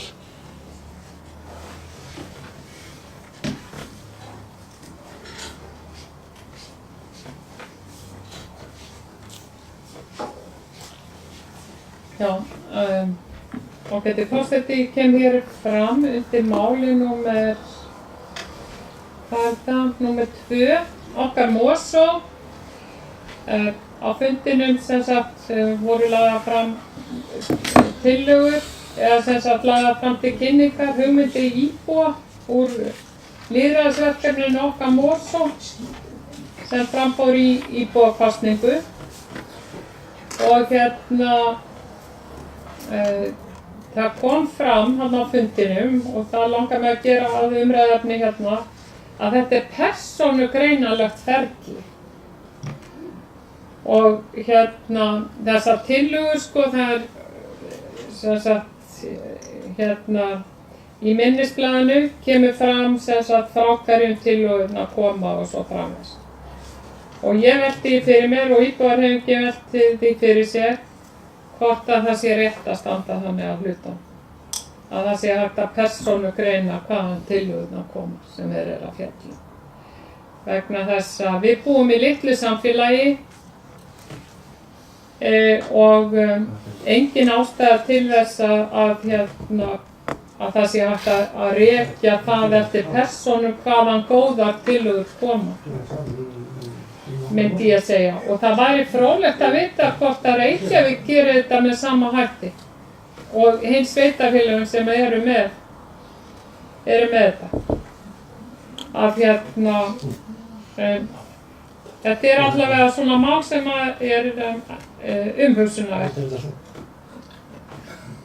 Theodór Gjörsvæl.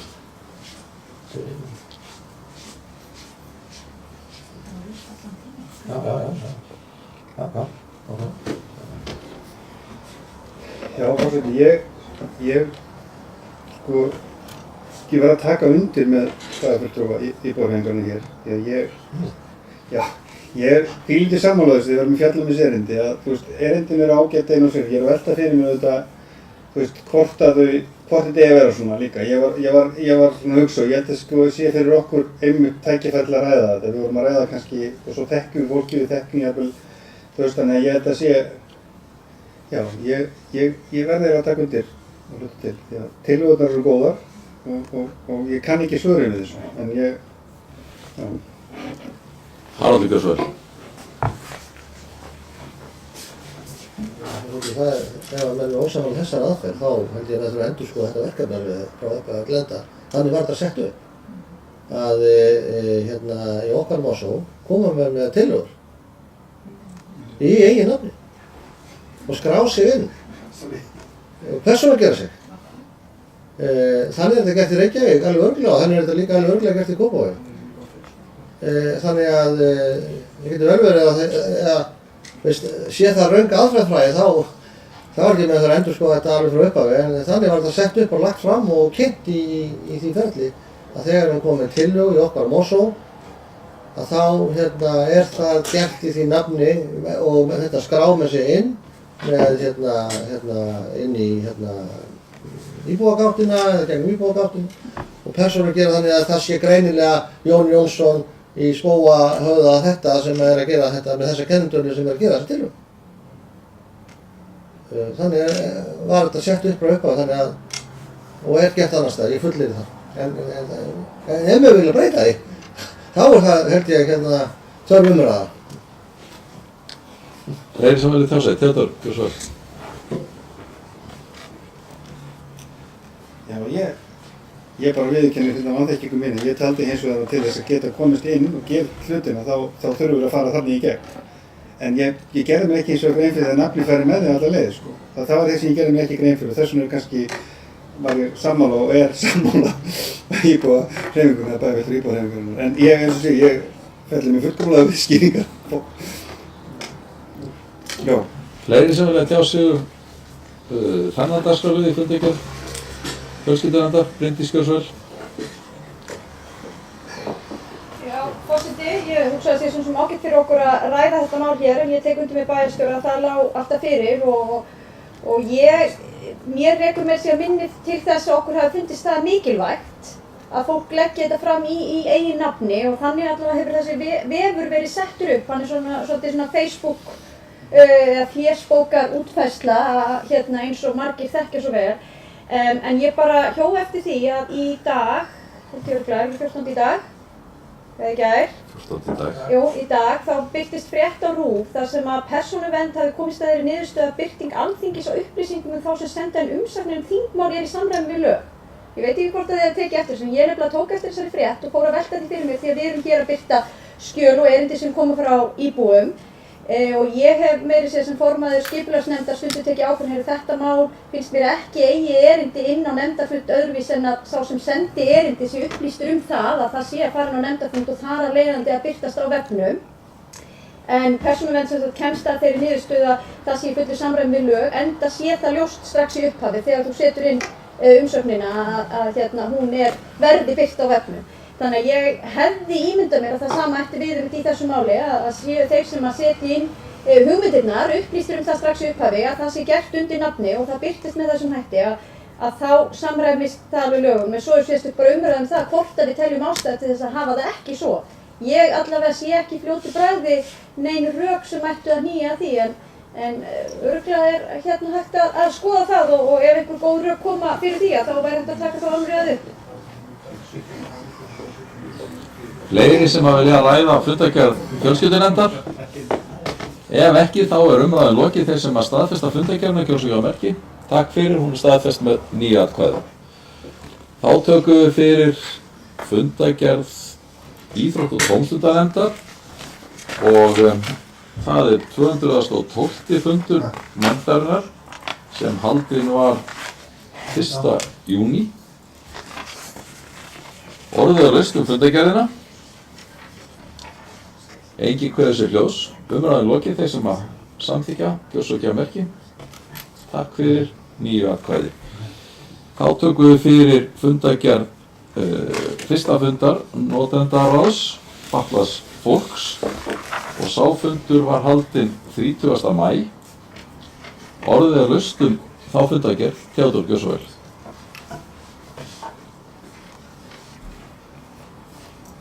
Forseti, já, annars við höfum stokkið aðeins yfir þessa fundargerð sem var að vísu ánægilegt. Þetta er fyrsti fundur okkar notendaráði og þar eru sem sagt, þar er meðal annars kveðið að það nefndi að ráðið kjósi formann og það er svona fátum, það er eiginlega ekki hægt að mann kjósa mig sem formann því það kemur fjölskyldunefnd og hann skal vera á fjölskyldunefnd og þannig að það var gengið frá því formlega. Annars var þetta kannski í grunninn, það kom ein spurning fram sem snýri svona heilsugæslun okkar og þessari þjónustu sem að við fórum að segja það, við þekkjum það pólitík, ég skýri það út að það er auðvitað bara samskipti sveitarfélag og ríkis en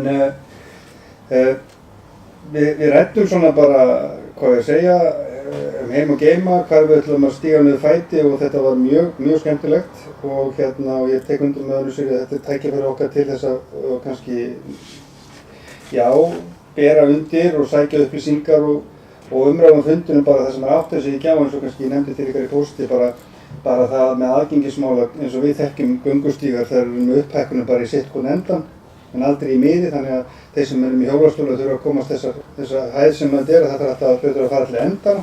Það er hvergi í miðjunni, þetta er svona lítil atriði sem við þurfum að huga að.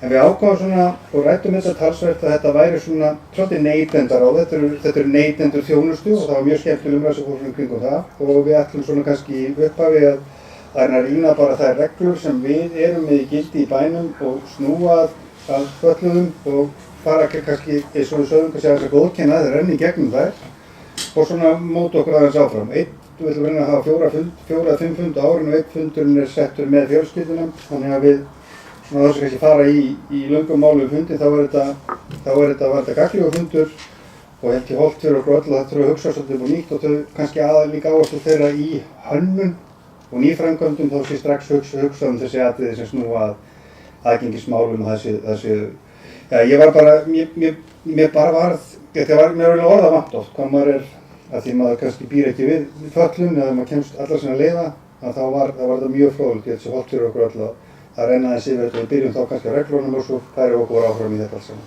En já, fyrsti fundur var haldinn sem var ánægilegt. Takk. Anna Sigríður, gjörðu svo vel.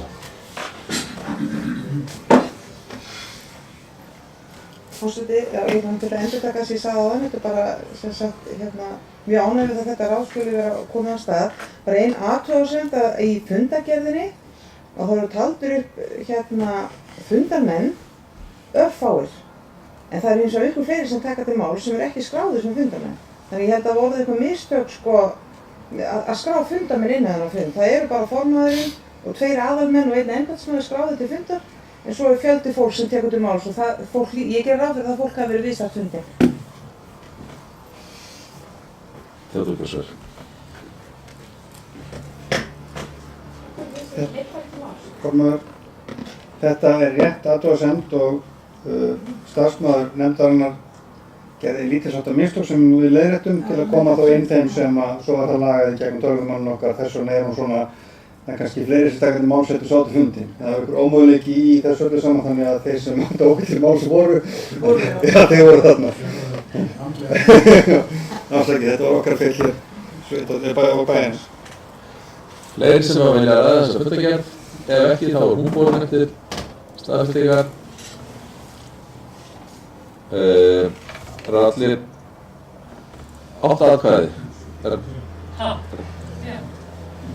Nei, 9, það er samþykkt með allir 9. Þá tökum við næst fyrir fundargerð 438. fundar skipulagsnefndar sem haldinn var 9. júní. Orðið er laust fundargerðina.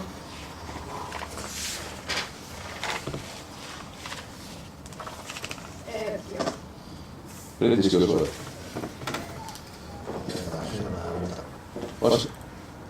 Já, Bryndís má alveg. Já, ok, ég bara horfði, ég var að skanna það. Ég sá hann eftir höfðuna sem hann undan Bryndísi. Já, en ég horfði fyrst sko þarna og svo, og það var ég ákveðlega fyrst aðeins fyrir stjálfurðingar á því. Ég þakkar fyrir Haraldur. Forseti, ég ætla að kemur mér upp til að taka þetta málfundi lið nr. 10, sögum tillögur kvölds og næturakstur strætó. Þetta sem sagt erindi sem kemur frá stjórn strætó kom hér í bæjarráð sem að vísa við til umsagnar í skipulagsnefnd og bókun nefndarinnar. Mér leyfi forsetanum bara þannig leið að skipulagsnefnd felur skipulagsfulltrúa formann nefndarinnar útbúa drög umsögn sem lögð verður fram á næsta fundi. Þannig að við höfum ekki afgreitt málum með einn hættur á okkur. Mér langar nú bara að vekja samt svona fólk aðeins til umhugsunar þessa þætti því að stjórn strætó er með þessu erindi í rauninni óska eftir leiðsögn frá eigendum, frá kjörnum fulltrúum í sveitarfélaginu svona ákveðna forgangsröðun. Í mínum huga ef ég segi það þá næturakstur svolítið langt inn í framtíðina hvað forgangsröðun varðar því það kostar mikið, það hefur reynt áður og það er ýmsum vandkvæðum bundið og mér þykir persónulega ástæða til þess að byrja annars staðar þegar kemur að því að auka fjármuni til almenningssamgangna heldur en það. Og þá er kannski komið að þessum kvöldaksturinn og þá vil ég bara benda á það hafa sérfræðingar sem við höfum fengið hérna til ráðgjafi og bent á mikilvægi þess að keyra lengur á kvöldinu upp á það að ná til annarra notenda. Það er að segja notenda sem eru að sækja vinnu á öðrum tíma eins og til dæmis í verslunum, veitingastöðum eða slíku. Fólk auðvitað fer ekki með strætó í vinnuna eða getur ekki tekið strætó tilbaka heim úr vinnunni. Og við erum með kerfi sem í rauninni farið að nálgast það að vera fullnýtt þegar þörfin er mest á morgnana og seinni partinn. Þannig að það gæti verið skynsamlegt að bæta þarna inn í þegar það er rými og þá gæti við þetta að lengja aksturinn. Ég vil bara vekja bæjarfulltrúans til umhugsunar þetta þannig að þeir geti hugsað kannski í sínum ranni hver afstæði eftir þessa erindis. En umræðan einhver síður á fundi skipulagsmannanefndar var líka að það var auðvitað mikilvægt að finna lausnir varðandi sérstaklega Helgafellshverfi og jafnframt Leirvogstungu og ég kem kannski inn á það aðeins síðar í umræðum leiðarkerfum undir fundargerð strætó. Sigrún Gjörsvöður. Ég ætlaði ekkert að ræða þetta kannski. Herðu, þá ætla ég kannski aðeins að gefa sjálfur orðið. Ég vil taka undir með Bryndísi að við þurfum að horfa til annarra þátta fyrst og leysa kannski það að auka þjónustu hér víðar bæinn okkar áður en að við förum að fara í næturakstur. Þá vil ég rifja upp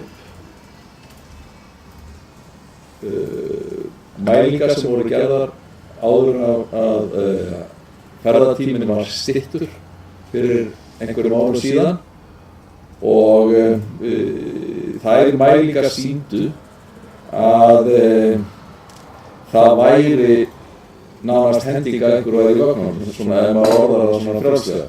Það var eiginlega engin nýting í síðustu ferðunum og á þeirri forsendu voru þær felldar niður af því að það var enginn að nota þessa ferð. Aftur á móti var þetta fjármagn að hluta til var það tekið af í hagræðingarskyni en hluta því var færður til þess að auka þjónustuna á mótnana og viti menn farþegafjöldinn hann rauk upp og það var reynt að finna alltaf einhverjar aðrar skýringar heldur en það að það eru aukið þjónustuna á mótnana. Það var alltaf sagt að já, það er bara kreppan og það er hart í ári og þess vegna er fólki að fara með strætó. En það bara var allt í orðið valkostur. Það var hægt að gerast að strætó keyrði framhjá þar sem varst að bíða á stoppistöðinni vegna þess að það var búið að bæta inn í vögnum. Og þetta olli því að það var ég vil meina stórfelld aukning í notkun á þessu samgöngumáta að því að fólki stóð til boða að fékk að fara með. Það stóð ekki bara á biðstöðinni og horfði á vagnin keyra framhjá. Og mér finnst að það þurfi að rýna það mjög sérstaklega áður en að það er farið að setja fjármagn í þennan tíma dagsins, hvort að fjármagn myndi skila fleiri farþegum ef hann væri nýttur eða fjármagn væri nýtt á mótnana heldur en á þessum tíma, svona í ljósi fyrri mælinga, og ég held að það væri mjög brýnt að það verður dregnar fram að nýju og skoða og jafnvel gerðar einhverjar kannanir. Þetta er bara eins og þegar það var gefið frítt í strætó til háskólastúdenta á sínum tíma og síðan var gerð mæling eftir mælingu og jafnvel þó allir væru með frítt í strætó og það var engin aukning nánast í innstigum eða útstigum við þær ágætu skólastofnanir sem var að ræða. Og það var svolítið sárt að vera þátttakandi í því verkefni að reyna að koma á aukinni þáttöku námsmanna og að fella niður gjöldin þar, en það leiddi ekki til þess að menn nýttu þennan valkost í samfélaginu. Kannski bara svona rétt að nefna þetta og finnst að það væri rétt að það væri skoðað enn á ný hvort það væri vanlegra að nota fjármagnið á mótinu til og þannig fengjum við enn aukningu frá því sem áður hefur verið. Fleiri sem vilja ræða strætómálin? Ef ekki, þá er orðið ljóst önnur dagskrárefni og Sigrún Gjörsöður.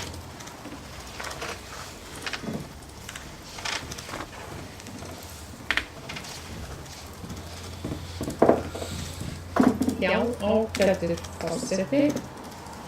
Þá er það mál númer 2 í fundargerð skipulagsnefndar, Reykjalundur, göngu og hjólastígar. Ég kem hér upp í pontu bara til að lýsa yfir áhuga íbúahreyfingarinnar á því að þetta verkefni gangi eftir. Við teljum að það sé mjög mikið þarfaþing að leggja þarna göngu og hjólastíg. Ég fer þarna oft sjálf og veit að það skapast oft hættulegar aðstæður vegna þess að fólk er að labba eftir veginu. Þetta er leiðin sem að liggur frá Reykjalundi niður þarna í kvosina við Varmóna og þarna upp og það er slysað þetta og ég held mér að segja að það hafi orðið slysana og Mosfellingar, þeir náttúrulega nota aðstöðun á Reykjalundi bara heilmikið.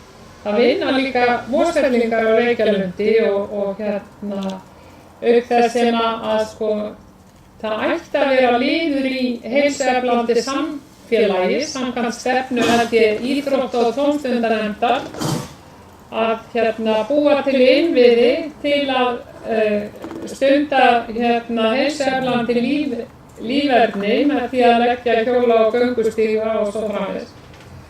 Þannig að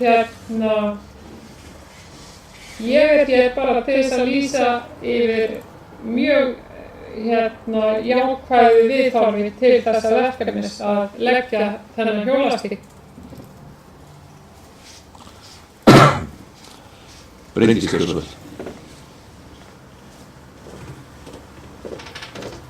Já, forseti. Ég get tekið undir það, mér finnst mjög jákvætt þegar við getum bætt göngu- og hjólastígakerfi sveitarfélagsins og hvatt sem flesta til að nýta sér þessa virku samgöngumáta. En þetta erindi kemur upphaflega frá Reykjalundi þar sem að þau eru að óska eftir því að bærinn fari í framkvæmdir á sínu landi. Reykjalundur á umtalsvert mikið land á svæðinu. Við í skipulagsnefnd höfðum áður og höfum hér innan bæjarins hefur oft verið ræddur hvort ekki sé hægt að setja göngustíg og hjólastíg þá meðfram Reykjalundarvegi. En eins og flest með kunnugt að þá er ekki gangstétt meðfram þeim vegi, en sá vegur stendur mjög hátt í landslæginu Og það mjög miklum vandkvæðum bundið að setja göngustíg frá þá Reykjavegi og niður að Reykjalundi, meðfram Reykjalundarveginum. Og niðurstaðan hefur hér hjá embættismönnum alltaf verið sú að það sé það mikill halli að það myndi ekki uppfylla þá staðla og þá kröfur sem gerðar eru til slíkra stíga. Þannig að eina hugmyndir sem hefur komið fram að framlengja þann malbikastíg sem hér norðan Varmá upp við Helgafellshverfið og halda honum sem sagt áfram inn að Reykjalundi. Og þarna var umhverfissvið á mynd sem þarna fylgir með slíka tillögu. Það kom reyndar jafnframt fram á fundinum að framkvæmdastjóri umhverfissviðs hefur skoðað enn frekar þann möguleika að leggja gangstétt eða einhvern stíg meðfram Reykjalundarvegi og telur sig mögulega verið að koma með einhverja lausn því samfara. Ég held að við verðum flest örugglega mjög jákvæð fyrir slíkri vinnu en þetta gæti kostað umtalsverða peninga og auðvitað á landi Reykjalundar og ef að sveitarfélagi færi í slíka framkvæmd þá þarf auðvitað að byggja landið undir og þess aftar. Og ég get alveg ekki betur séð en að þessu erindi að Reykjalundur sé jákvæður fyrir slíku eða yrði jákvæður fyrir slíku en það auðvitað bæjarráðs að ákveða hvort að hægt sé að setja slíka framkvæmd inn á fjárhagsáætlun næsta árs. En ég vil þá bara minna á það í þessu tilliti að ég tel að svo sé að ef hægt væri að setja stíg meðfram Reykjalundarvegi að þá kynni líka að vera möguleiki að setja stoppistöð til strætó upp á Reykjavegi við gatnamót Reykjalundarvegar og Reykjavegar og spara þannig akstur upp að Reykjalundi sjálfur. Og allar svona leiðir í almenningssamgöngukerfi þar sem vagnir að keyra fram og tilbaka mjög oft á dag, þótt að þetta séu nú ekki miklar vegalengdir, þá safnast þetta mjög mikið saman þegar það verður að keyra slíkt 360 daga á ári eða ég held að það sé reyndar ekki keyrt helgar eða eitthvað slíkt, þannig að það eitthvað aðeins minna en það kostar auðvitað umtalsverða fjármuni. Og ég hef líka bent á það og ég hygg að bæjarfulltrúar þekki þá umræðu sem hefur verið inn í skipulagsnefnd tengingar Helgafellshverfis inn í Reykjahverfi, hvort að við ættum að taka framlenginguna á Bjargsveig svolítið nær Reykjalundarsvæðinu til að bæta þannig aðgengi að Reykjalundi. Reykjalundur var nú reyndar ekki mjög hrifin af þeirri hugmynd því að þeir nýta svæðið sitt mjög til útivista. En ég samt á þeirri skoðun að það sé mjög mikilvægt að horfa til þess þegar við höldum áfram uppbyggingu í Helgafellshverfi hvernig þessi tveir bæjarhlutar tengja saman og þá ekki síst með tilliti til almenningssamgangna og kostnaði við að veita góða þjónustu á sviði almenningssamgangna. Fleiri sem að vilja tjá sig þennan ágæta stíg eða stíga, svo ekki. Hverjir sem vilja ræða önnur mál fundargerðarinnar? Ef ekki, þá umræðan lokið. Þeir sem að staðfesta fundargerðina gjörðu svo að gefa merki. Takk fyrir.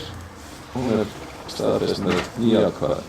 Þá tökum við fyrir fundargerð 178. fundar umhverfisnefndar Mosfellsbæjar sem haldin var 11. maí.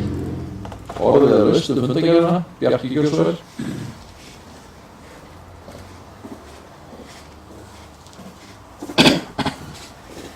Þetta fundurinn eins og fram sem var haldinn 11. maí og fram á Óðarvíkurstað, það í framhaldsskólanum okkar. Þetta var opinn fundur nefndarinnar, þannig að það var opinn nefndarinnar. En síðan voru gestir, það var frummælendur og málefni var svolítið umhverfismál og einhverjum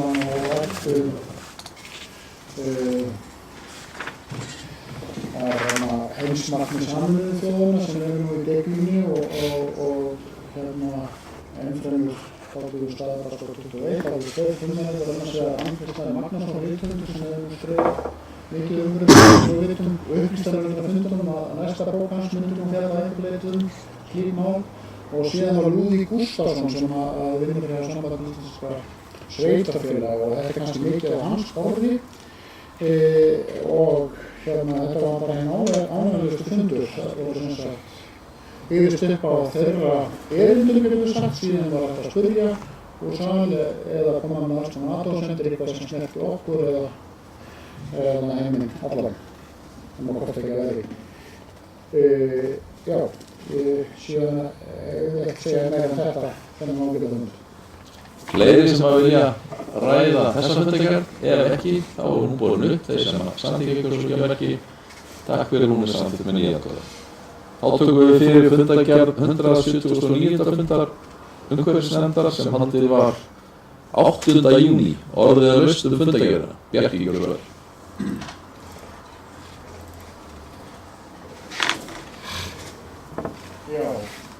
Þessi fundur fór fram í síðustu viku og þá vorum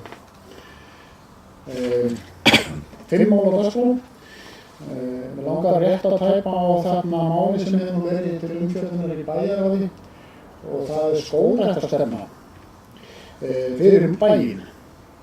Við ræddum það á þarsíðasta fundi fyrir vor og það var svona veltið fyrir ýmsar útfærslur á því máli, hvort að það ætti þá að vera bara skógræktarstefna eða hvort við ættum að huga það sem heitir endurskoðun umhverfisstefnu, einmitt með það markmið að horfa á heimsmarkmið Sameinuðu meðal annars. Við höfum stefnu sjálfbæra þróun þar sem að nota mikið við hugtakið Staðarás 21.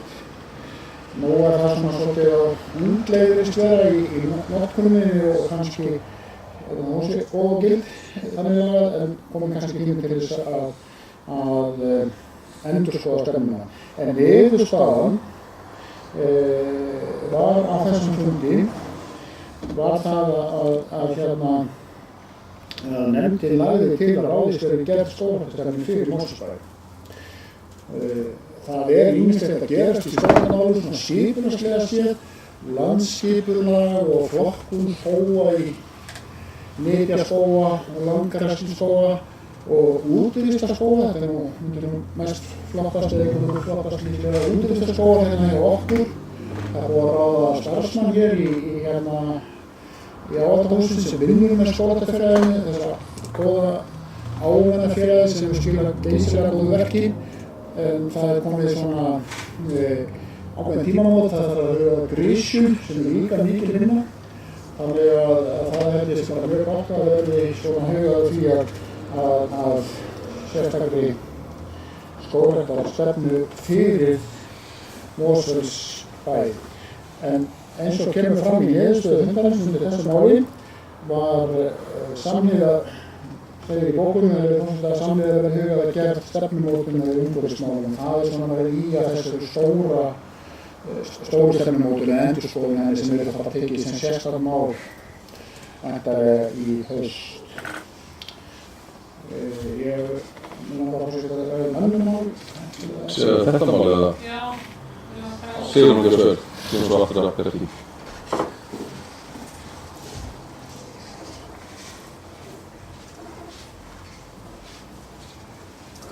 Já, ágæti forseti.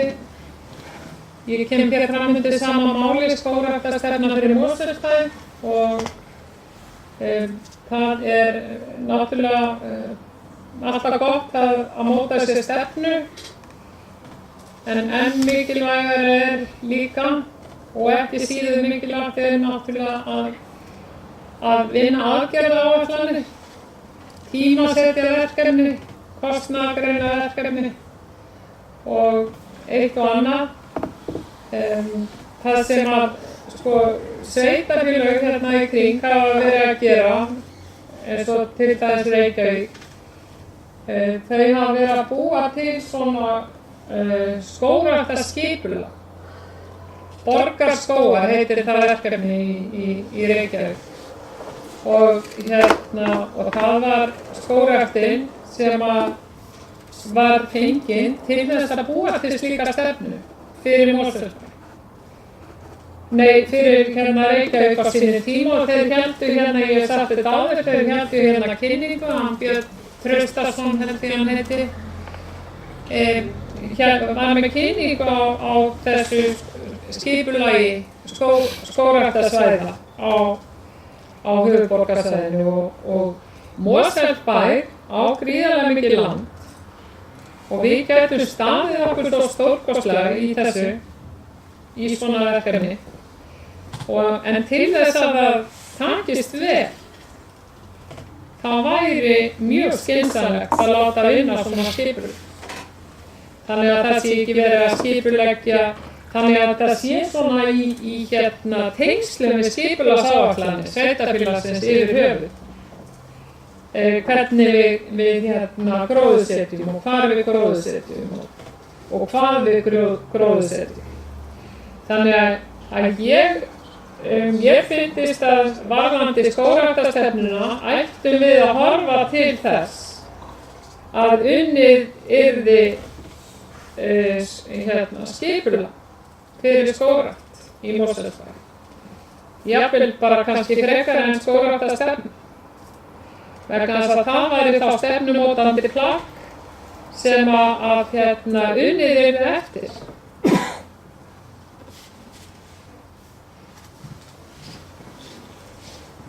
Anna Sigríður Björnsdóttir.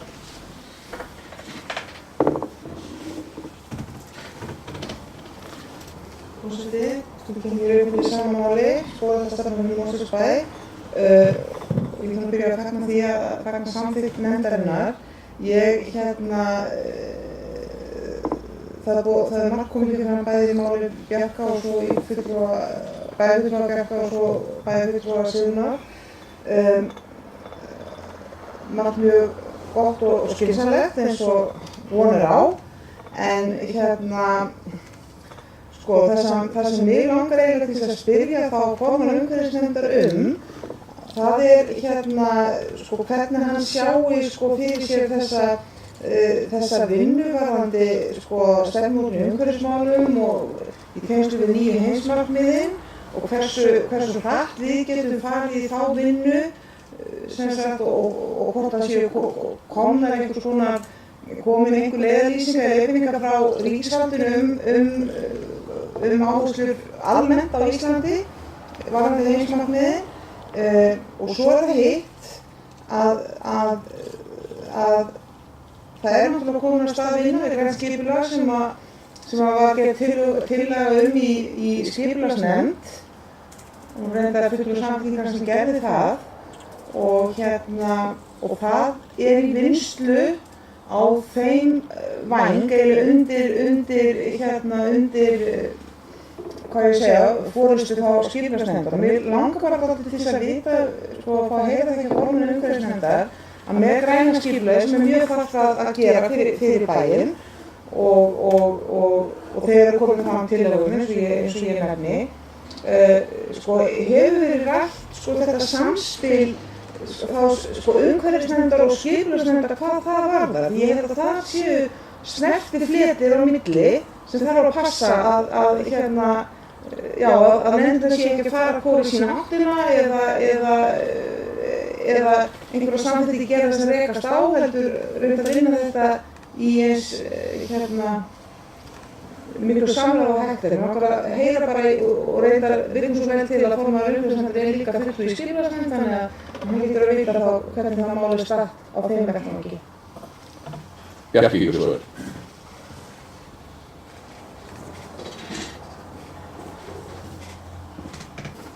Þetta er ágætar spurningar og pælingar frá bæjarfulltrúum sínum og Sigríði svona framhaldið. Þarna var ég bara að taka svona ákvörðun. Auðvitað ræddu við það á þessum fundi hvernig framhaldið yrði og eins og má lesa á fundargerðinni þá var stendur að forseta starfsmönnum umhverfisins að gera drög að skógræktarstefnu í Mosfellsbæ. Við ræddum það líka hvort við ættum bara að bíða haustsins og nefndarmenn myndu bara að fara sjálfur að huga að þessu. Það var alls konar hugmyndir ræddar, en til að nýta suður að einhverju leyti var svona samþykkt að embættismönnum eða starfsfólki á þessu sviði farið að setja niður einhverja punkta. Nú er ég að tala sem skógræktarstefnuna. Þetta tengist þarna mjög mörgu eins og það sögðu Sigrún og Anna Sigríður áðan. Það tengist auðvitað skipulagsmálum. Það er einmitt eins og nefndi áðan, það er lífinn að vera að horfa á meira svona skipulag skógræktarinnar. Hvað á rækt á skóg og ákvæðasvæðum, hvernig skóg. Það bæði að horfa á landið allt og síðan einstök sveitarfélög. Þetta tengist líka ýmsu öðru, tengist hvernig verður staðið að skógrækt í skólum og hvernig verður staðið að trjáplöntum, hvernig verður staðið að samstarfi sveitarfélagsins og skógræktarfélagsins, eins og ég sagði áður þegar ég kom hérna upp á hann. Það var svona held ég svona ákveðin tímamót í þeim efnum. Þetta geysilega mikið landsvæði sem náttúrulega bara orðið að útivistarsvæðum. Það kemur náttúrulega meira og meira inn í þetta, þannig að mjög mikið þannig að þessi komin þetta samstarfsflötur á milli með ráðningu þessa starfsmanns í ábúðarhúsinu. Annars er þetta líka grænt skipulag. Það er rétt að það kom til að fara í skipulagsnefnd og fulltrúa S-lista og það hefur verið svona til umfjöllunar á umhverfissviði. Það reyndar nær yfir meira heldur en bara skógræktina. Já, það er þetta komið með hérna þar. Við ræddum það líka hvort að við vitum að það er náttúrulega tengsl á milli. Skipulagsmál, skógræktarstefna, grænt skipulag, allt þetta rýma þeirra saman. Einhvern veginn að tölum við það þá bara kannski grænt skipulag gæti það orðið bara innihaldi skógræktarstefnu. Þeirri hugmynd var skotið á loft. Að horfa bara á þetta svokallaða græna skipulagið og það myndi hafa innbyrðist skógræktarstefnuna. Niðurstaðan var reyndar á þessum fundi að það var alveg samstaða það í nefndinni að það yrði gerð skógræktarstefna fyrir Mosfellsbæ en hún þarf má ekki reka hornin í eitthvað annað eins og skipulagið. Þetta er náttúrulega skipulagsmál, kannski miklu meira heldur en var hér áður fyrr. Ég held að við gerum okkur öll grein fyrir því. Hvernig þetta verður unnið, það er kannski of snemmt að segja til það. Þetta var bara ákvörðunin, við vorum með þetta þar síðasta fundi og þá vorum við svona að hugsa, eins og ég nefndi áðan, hvort þetta væri hluti af umhverfisstefnu heild, en niðurstaðan innróma þessi að þetta er sérstök skógræktarstefna og síðan við farið að huga að umhverfisstefnunni. Og það er líka stórt og mikið mál, það er alveg órætt hvernig verður staðið að henni. Hversu mikið verður þetta voru embættismenn eða nefndarinnar eða hvernig það verður. Ég hygg að þessi skynsamlegasta hafi verið bara tekið sem sérstakt mál. Það var væntanlega í haust endurskoðun umhverfisstefnu fyrir Mosfellsbæ. Og síðan heldur þetta áfram með einhverjum hætti en við höfum rætt þetta alla þessa skörun við skipulag, við græna skipulagið og svo skógræktarstefna sem við erum að ræða náttúrulega núna, hún verður að ágera eitthvað hornin í það. Ég held að það sé að mjög mikilvægt. Ég veit ekki hvort ég svara þessari spurningu en þetta er svona staðan, það var alltaf niðurstaðan. Við ákváðum að sofa á þessu milli funda og síðan komum menn til leiksjör á síðasta fundi og þá var þetta niðurstaðan. Skógræktarstefna er í sérmál en síðan farist að huga að alls umhverfisstefnu. Þá var það spurningin verður þá skógræktarstefna hluti af umhverfisstefnu. Það er hugsanlegt og kannski einhverjir fleiri svona undirstefnur í umhverfismálum. Þannig þetta verður bara spennandi haust. Fleiri sem vilja ræða annan mál? Sigurður Björnsson.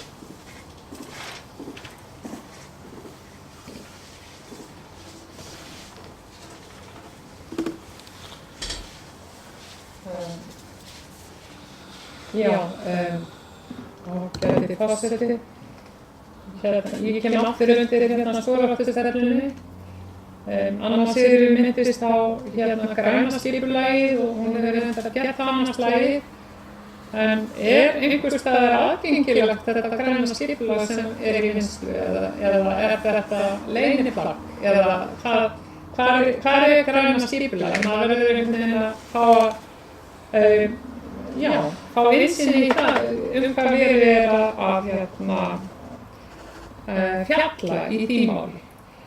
En hvað var það hérna, því að það er í þessari bókun umhverfisnefndar, það var minnst á stefnumótun umhverfismálum sem að reyndar Bjarki minntist á líka og ræddi hér áðan.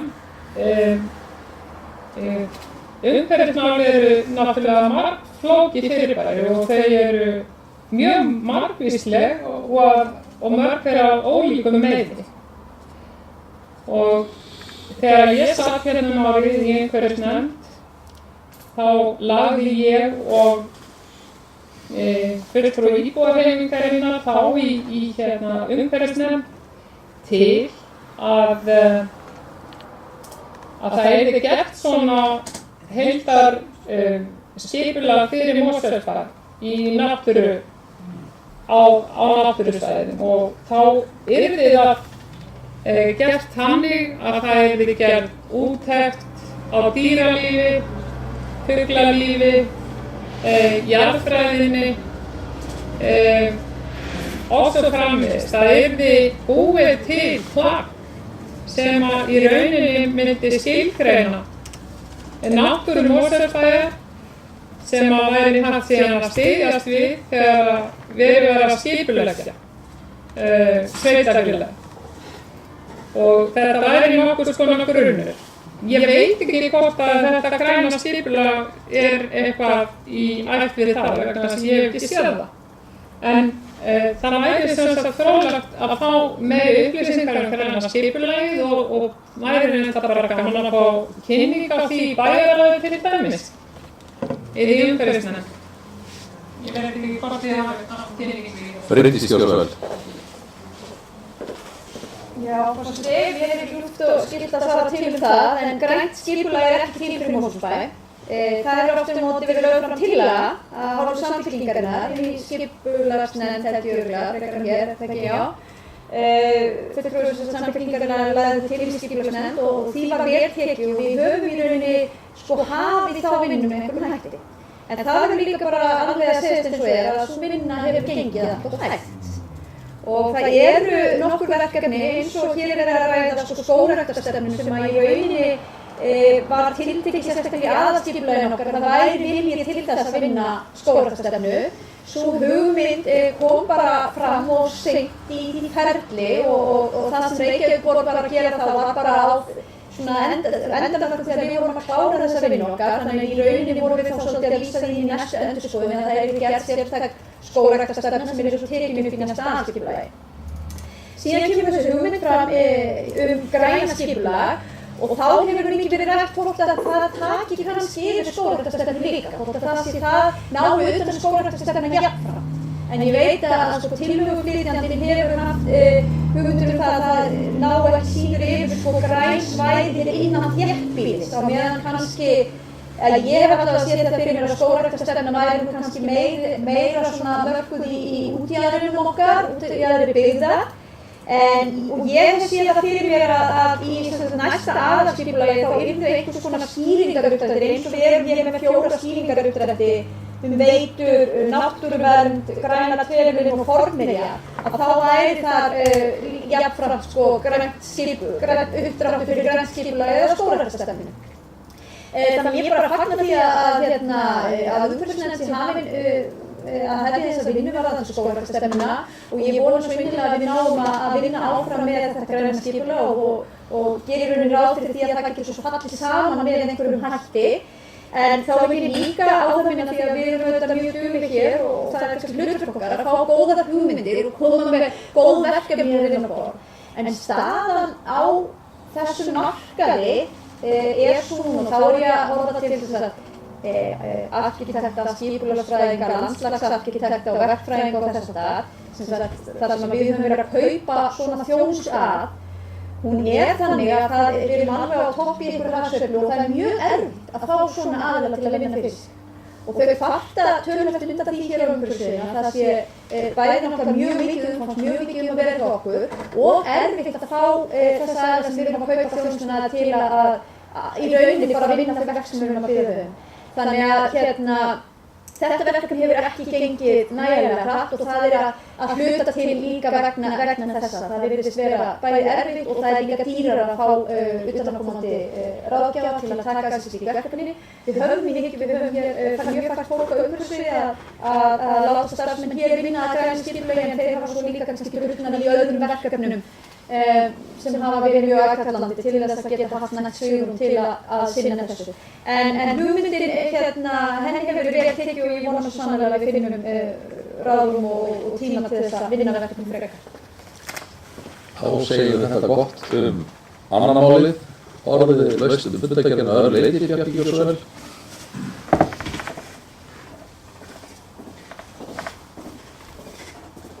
Já, forseti, og ég langar að ræða þriðja mál sem heitir uppbygging friðlýsingarsvæði í Mosfellsbæ. Þannig að við erum náttúrulega eins og við þekkjum með nokkur friðlýst svæði, í Leiðvogi og síðan við Álafoss og Tungufoss í Köldukvísl og síðan fólkvangur upp í Bringum. Það sem gerðist á þessum fundi að það var ég ætla að lesa með forseta niðurstöðu fundarins.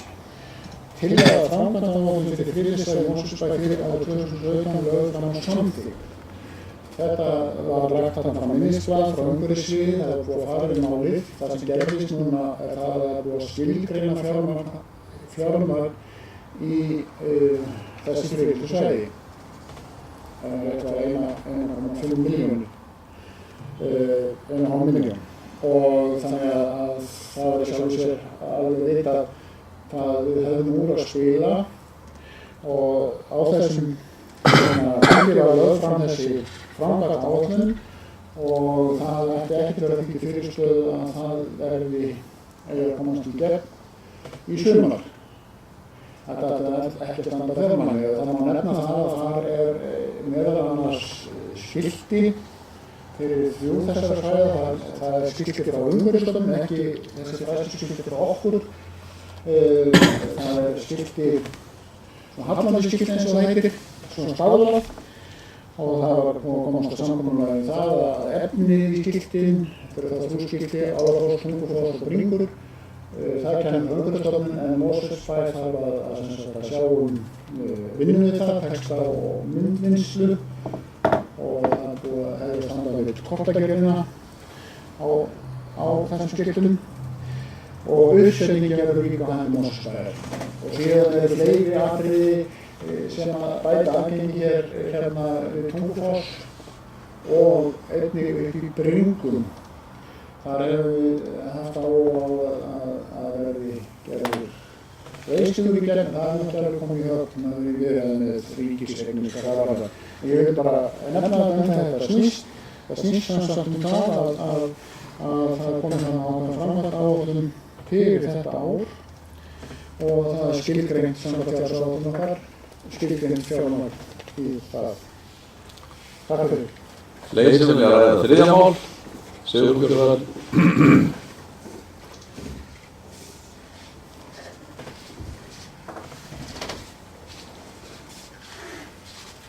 Já, ég kem fram undir þriðja máli, uppbyggingu á friðlýstum svæðum.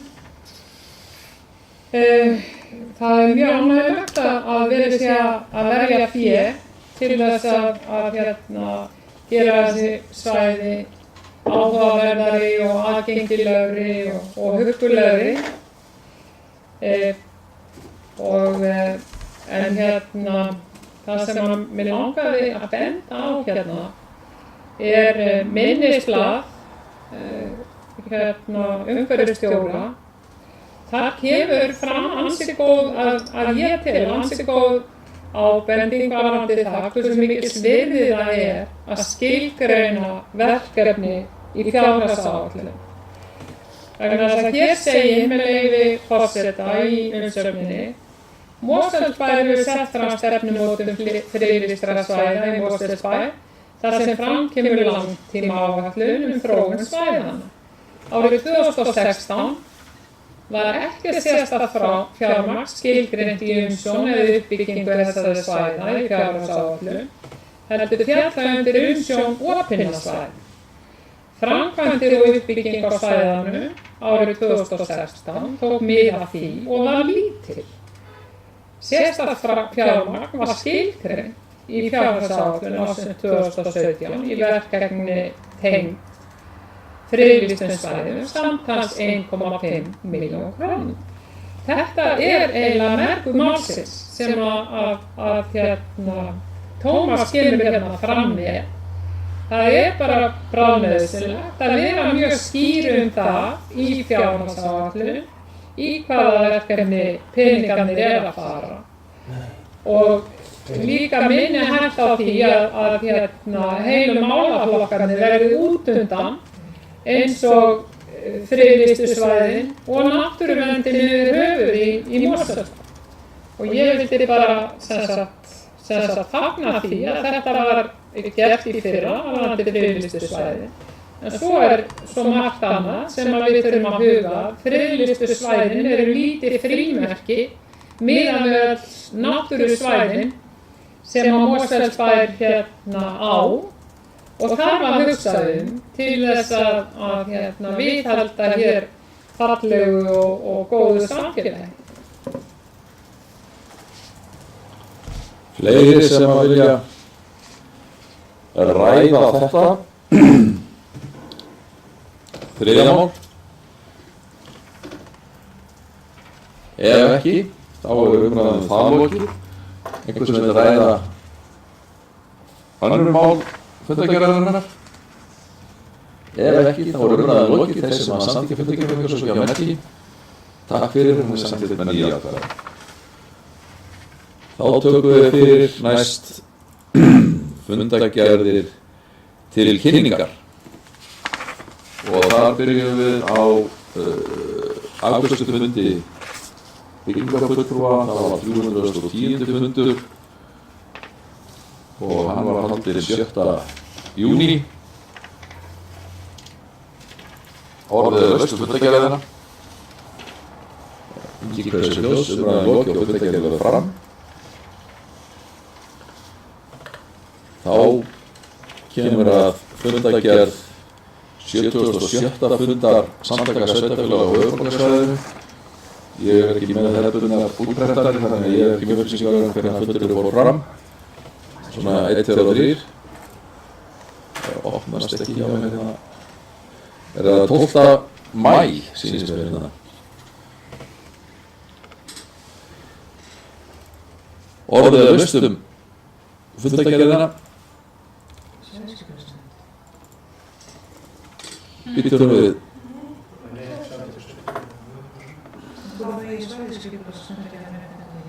Það alveg rétt. Þess vegna ég í vandræðum með hérna. Ég ekki með rétt gögn. Það til þess að geta Sigurður getur að gera bara örstuð fundargerð þannig að við getum haft reiðu á þessu. Við hefum fund og í 10. máli þar eitthvað málum landið með gögn sem að fylgja þessu máli, þannig að ég legg til að við frestum afgreiðslu þessara fundargerðar. Þeir sem eru samþykkið því og svo gefum merki. Takk fyrir, samþykkt með 9 atkvæði. 11. máli þar tökum við fyrir fundargerð 267. fundar stjórnar strætó sem að haldið var 24. maí ef við skjáttast ekki. 27. maí. Orðið við hæfi á það á hádeginu. Orðið laust fundargerð stjórnar strætó frá 27. maí. Ef engin kveður sér ljós, þá umræðan lokið og fundargerðin lögð fram. Þá tökum við fyrir fundargerð 374. fundar Sorpu BS sem haldin var 12. maí. Orðið laust fundargerðina. Engin kveður sér ljós, umræðan lokið og fundargerðin lögð fram. Og að síðustu tökum við fyrir fundargerð 265. fundar stjórnar strætó sem haldið var 28. apríl. Orðið laust fundargerðin. Ekki 2015? Jú. 12. maí. 12. maí? Já. Það stendur 12. maí stendur inn í fundagerðinni. Já, ok, það er fyrir sögnin sem maður var að blanda með. Það er 12. maí, fyrirgefið. Gjörðu svo vel. Leiðréttist hér með þessi fundur var haldið 12. maí en ekki í apríl. Já, forseti, ég var á þessum fundi þó eingöngu undir umræðu lið nr. 1 og var sýnilegis í ljós þess að ég hafði ekki tök á að sitja á fundinn og varamaður minn var staddur erlendis að það var ekki tök á að mæta í minn stað. Og mér fannst ótækt að það væri ekki fulltrúi frá Mosfellsbæ að ræða fyrsta lið sem er leiðakerfismál og hefur verið mikil umræða núna og snýr þá líka svolítið að breytingum á stofnleiðum. Það hefur komið sér svo fram formleg beiðni frá Kópavogi breytingar á leiðakerfi innan Kópavogs, bæði á stofnleiðum og á leiðum sem tengja bæði innan Kópavogs og annarra sveitarfélaga. Og það er auðvitað kannski tiltölulega flókið að breyta svona leiðum því það hefur áhrif á fjárhagsáætlanir eða kostnaðarþátttöku og greiðslu sveitarfélaganna allra. Og niðurstaðan í þessari umræðu er í rauninni svo að það verði ekki gerðar neinar breytingar fyrir en þá með fjárhagsáætlun næsta árs. Og það er auðvitað mjög bagalegt þegar þetta mál er búið að vera lengi í umræðinni en það er einhver síður bara talið það flókið að koma því fyrir á miðju ári. Mér langar í þessu máli að segja, ég hef haldið því á lofti og það hefur verið samþykkt stefna eða framtíðarsýn í leiðakerfismálum, man ekki alveg hvað það ágætt plagg heitir sem við stjórn Strætós samþykktum og hefur verið hér til umfjöllunar. Þar sem verið er að horfa sérstaklega á það að leiðar það eru svona vörpufrans og sín að horfa á stofnleiðirnar svolítið í anda þess sem samþykkt í svæðaskipulaginu að tengja miðkjarnana eins og ég hef oft rætt hér. Þá hafa rök mín, sem þetta frá Mosfellsbæjar, ég hef ekki heyrt neitt andmæla því hér í bæjarstjórn Mosfellsbæjar að við teljum leið 15 hafa öll einkenni stofnleiða. En ég hef ekki ennþá fengið samþykki fyrir því í stjórninni, það er að segja stjórnin hefur ekki ennþá samþykkt það að leið 15 verði stofnleið. En er ekki útséðvarandi leið 6 og leið sem átt að taka við af leið 6 til að tengja Grafavog og Mosfellsbæ sem minnir sem er 31 vegna þess að svo tillaga sem uppi var og hefur verið kynnt hér og við höfum tekið jákvætt í hér að tengja þess að Grafavog og Mosfellsbæ með þeirri leið og þá voru væntingar svo leið til farið í Helgafell og þá væri að veita almenningssamgöngustjórnum inn í það stóra hverfi sem er að byggja hratt upp. Þær tillögur sem fengu ekki brautargengi hjá hverfisráði Grafarvogs. Þannig að það hefur komið svolítið svona, hvað ég að segja, babb í bátinn varðandi þær hugmyndir og því er ekki búið að leggja til þá breytingu. En ég hef líka alltaf haldið því fram að ef að farið eftir í þær breytingar þá þyrfti leið 15 á sama tíma verða stofnleið. Því annars breytist kostnaðarmótið hjá okkur í Mosfellsbæ töluvert. Þannig að því miður þá erum við ekki komið með lausn á því máli en það er svo verið að skoða það núna bara nýja leið. Ef við myndum stytta leið 6, hún færi ekki upp í Mosfellsbæ, það kemur bara ný leið hér á milli og hún myndi þá tengjast upp í Helgafellshverfi. Og starfsmenn Strætó eru að fara yfir kostnaðinn og ég lagði þetta fram á síðasta stjórnarfundi án þess að það lægi fyrir því einhver ítarleg gögn. En þá var ég fram svona málflutningur mín á þá leið að kostnaðurinn sem að sparast við það að stytta leið 6, hann ætti þá í rauninni að dekka þá leið. Á meðan leið 15 væri ekki stofnleið. Ég vona að þið skiljið mig, þetta sé kannski svolítið til lokið, það er að segja það að stytta leið 6 sparar umtalsverða peninga. Það sparar peninga í stofnleiðakerfinu sem greiðist jafnt allra sveitarfélaga eftir fjölda íbúa.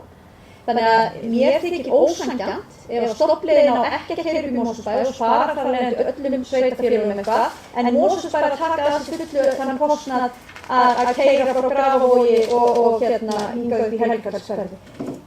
Það eru til svona bráðabirgða útreikningar sem sýna að þetta getur komið út á sléttu og meiri sé að þannig að við séum að auka tíðinni á leið 6 sem hefur lengi staðið til í 10 mínútna fresti, stytta hana, auka tíðinna og legg við að þannig getum við komið út á 0. Og mér finnst þá eðlilegt að það komið þannig út til sveitarfélaganna allra, þó að kostnaðargreiðslan sé misjöfn eftir því hvað leiðir farið. Þannig að það sem var tillaga mín í stjórn og ég mun leggja þetta verður tekið til formlegrar umfjöllunar á næsta fundi og ég vona eftir því að við fáum jákvæðar undirtektir við því. En því miður get ég ekki upplýst ykkur sérstaklega önnur mál sem þarna voru á á dagskránni en mér sýnist nú bókanir og fylgigögn hægt að skýra það ákveða. Fleiri hafa ekki kvart sér ljós. Umræðan lokið, fundargerð verður fram. Fleira liggur ekki fyrir þessu fundi. Ég þakka fundargestum fyrir þessu upplýstir. En svona í ljósi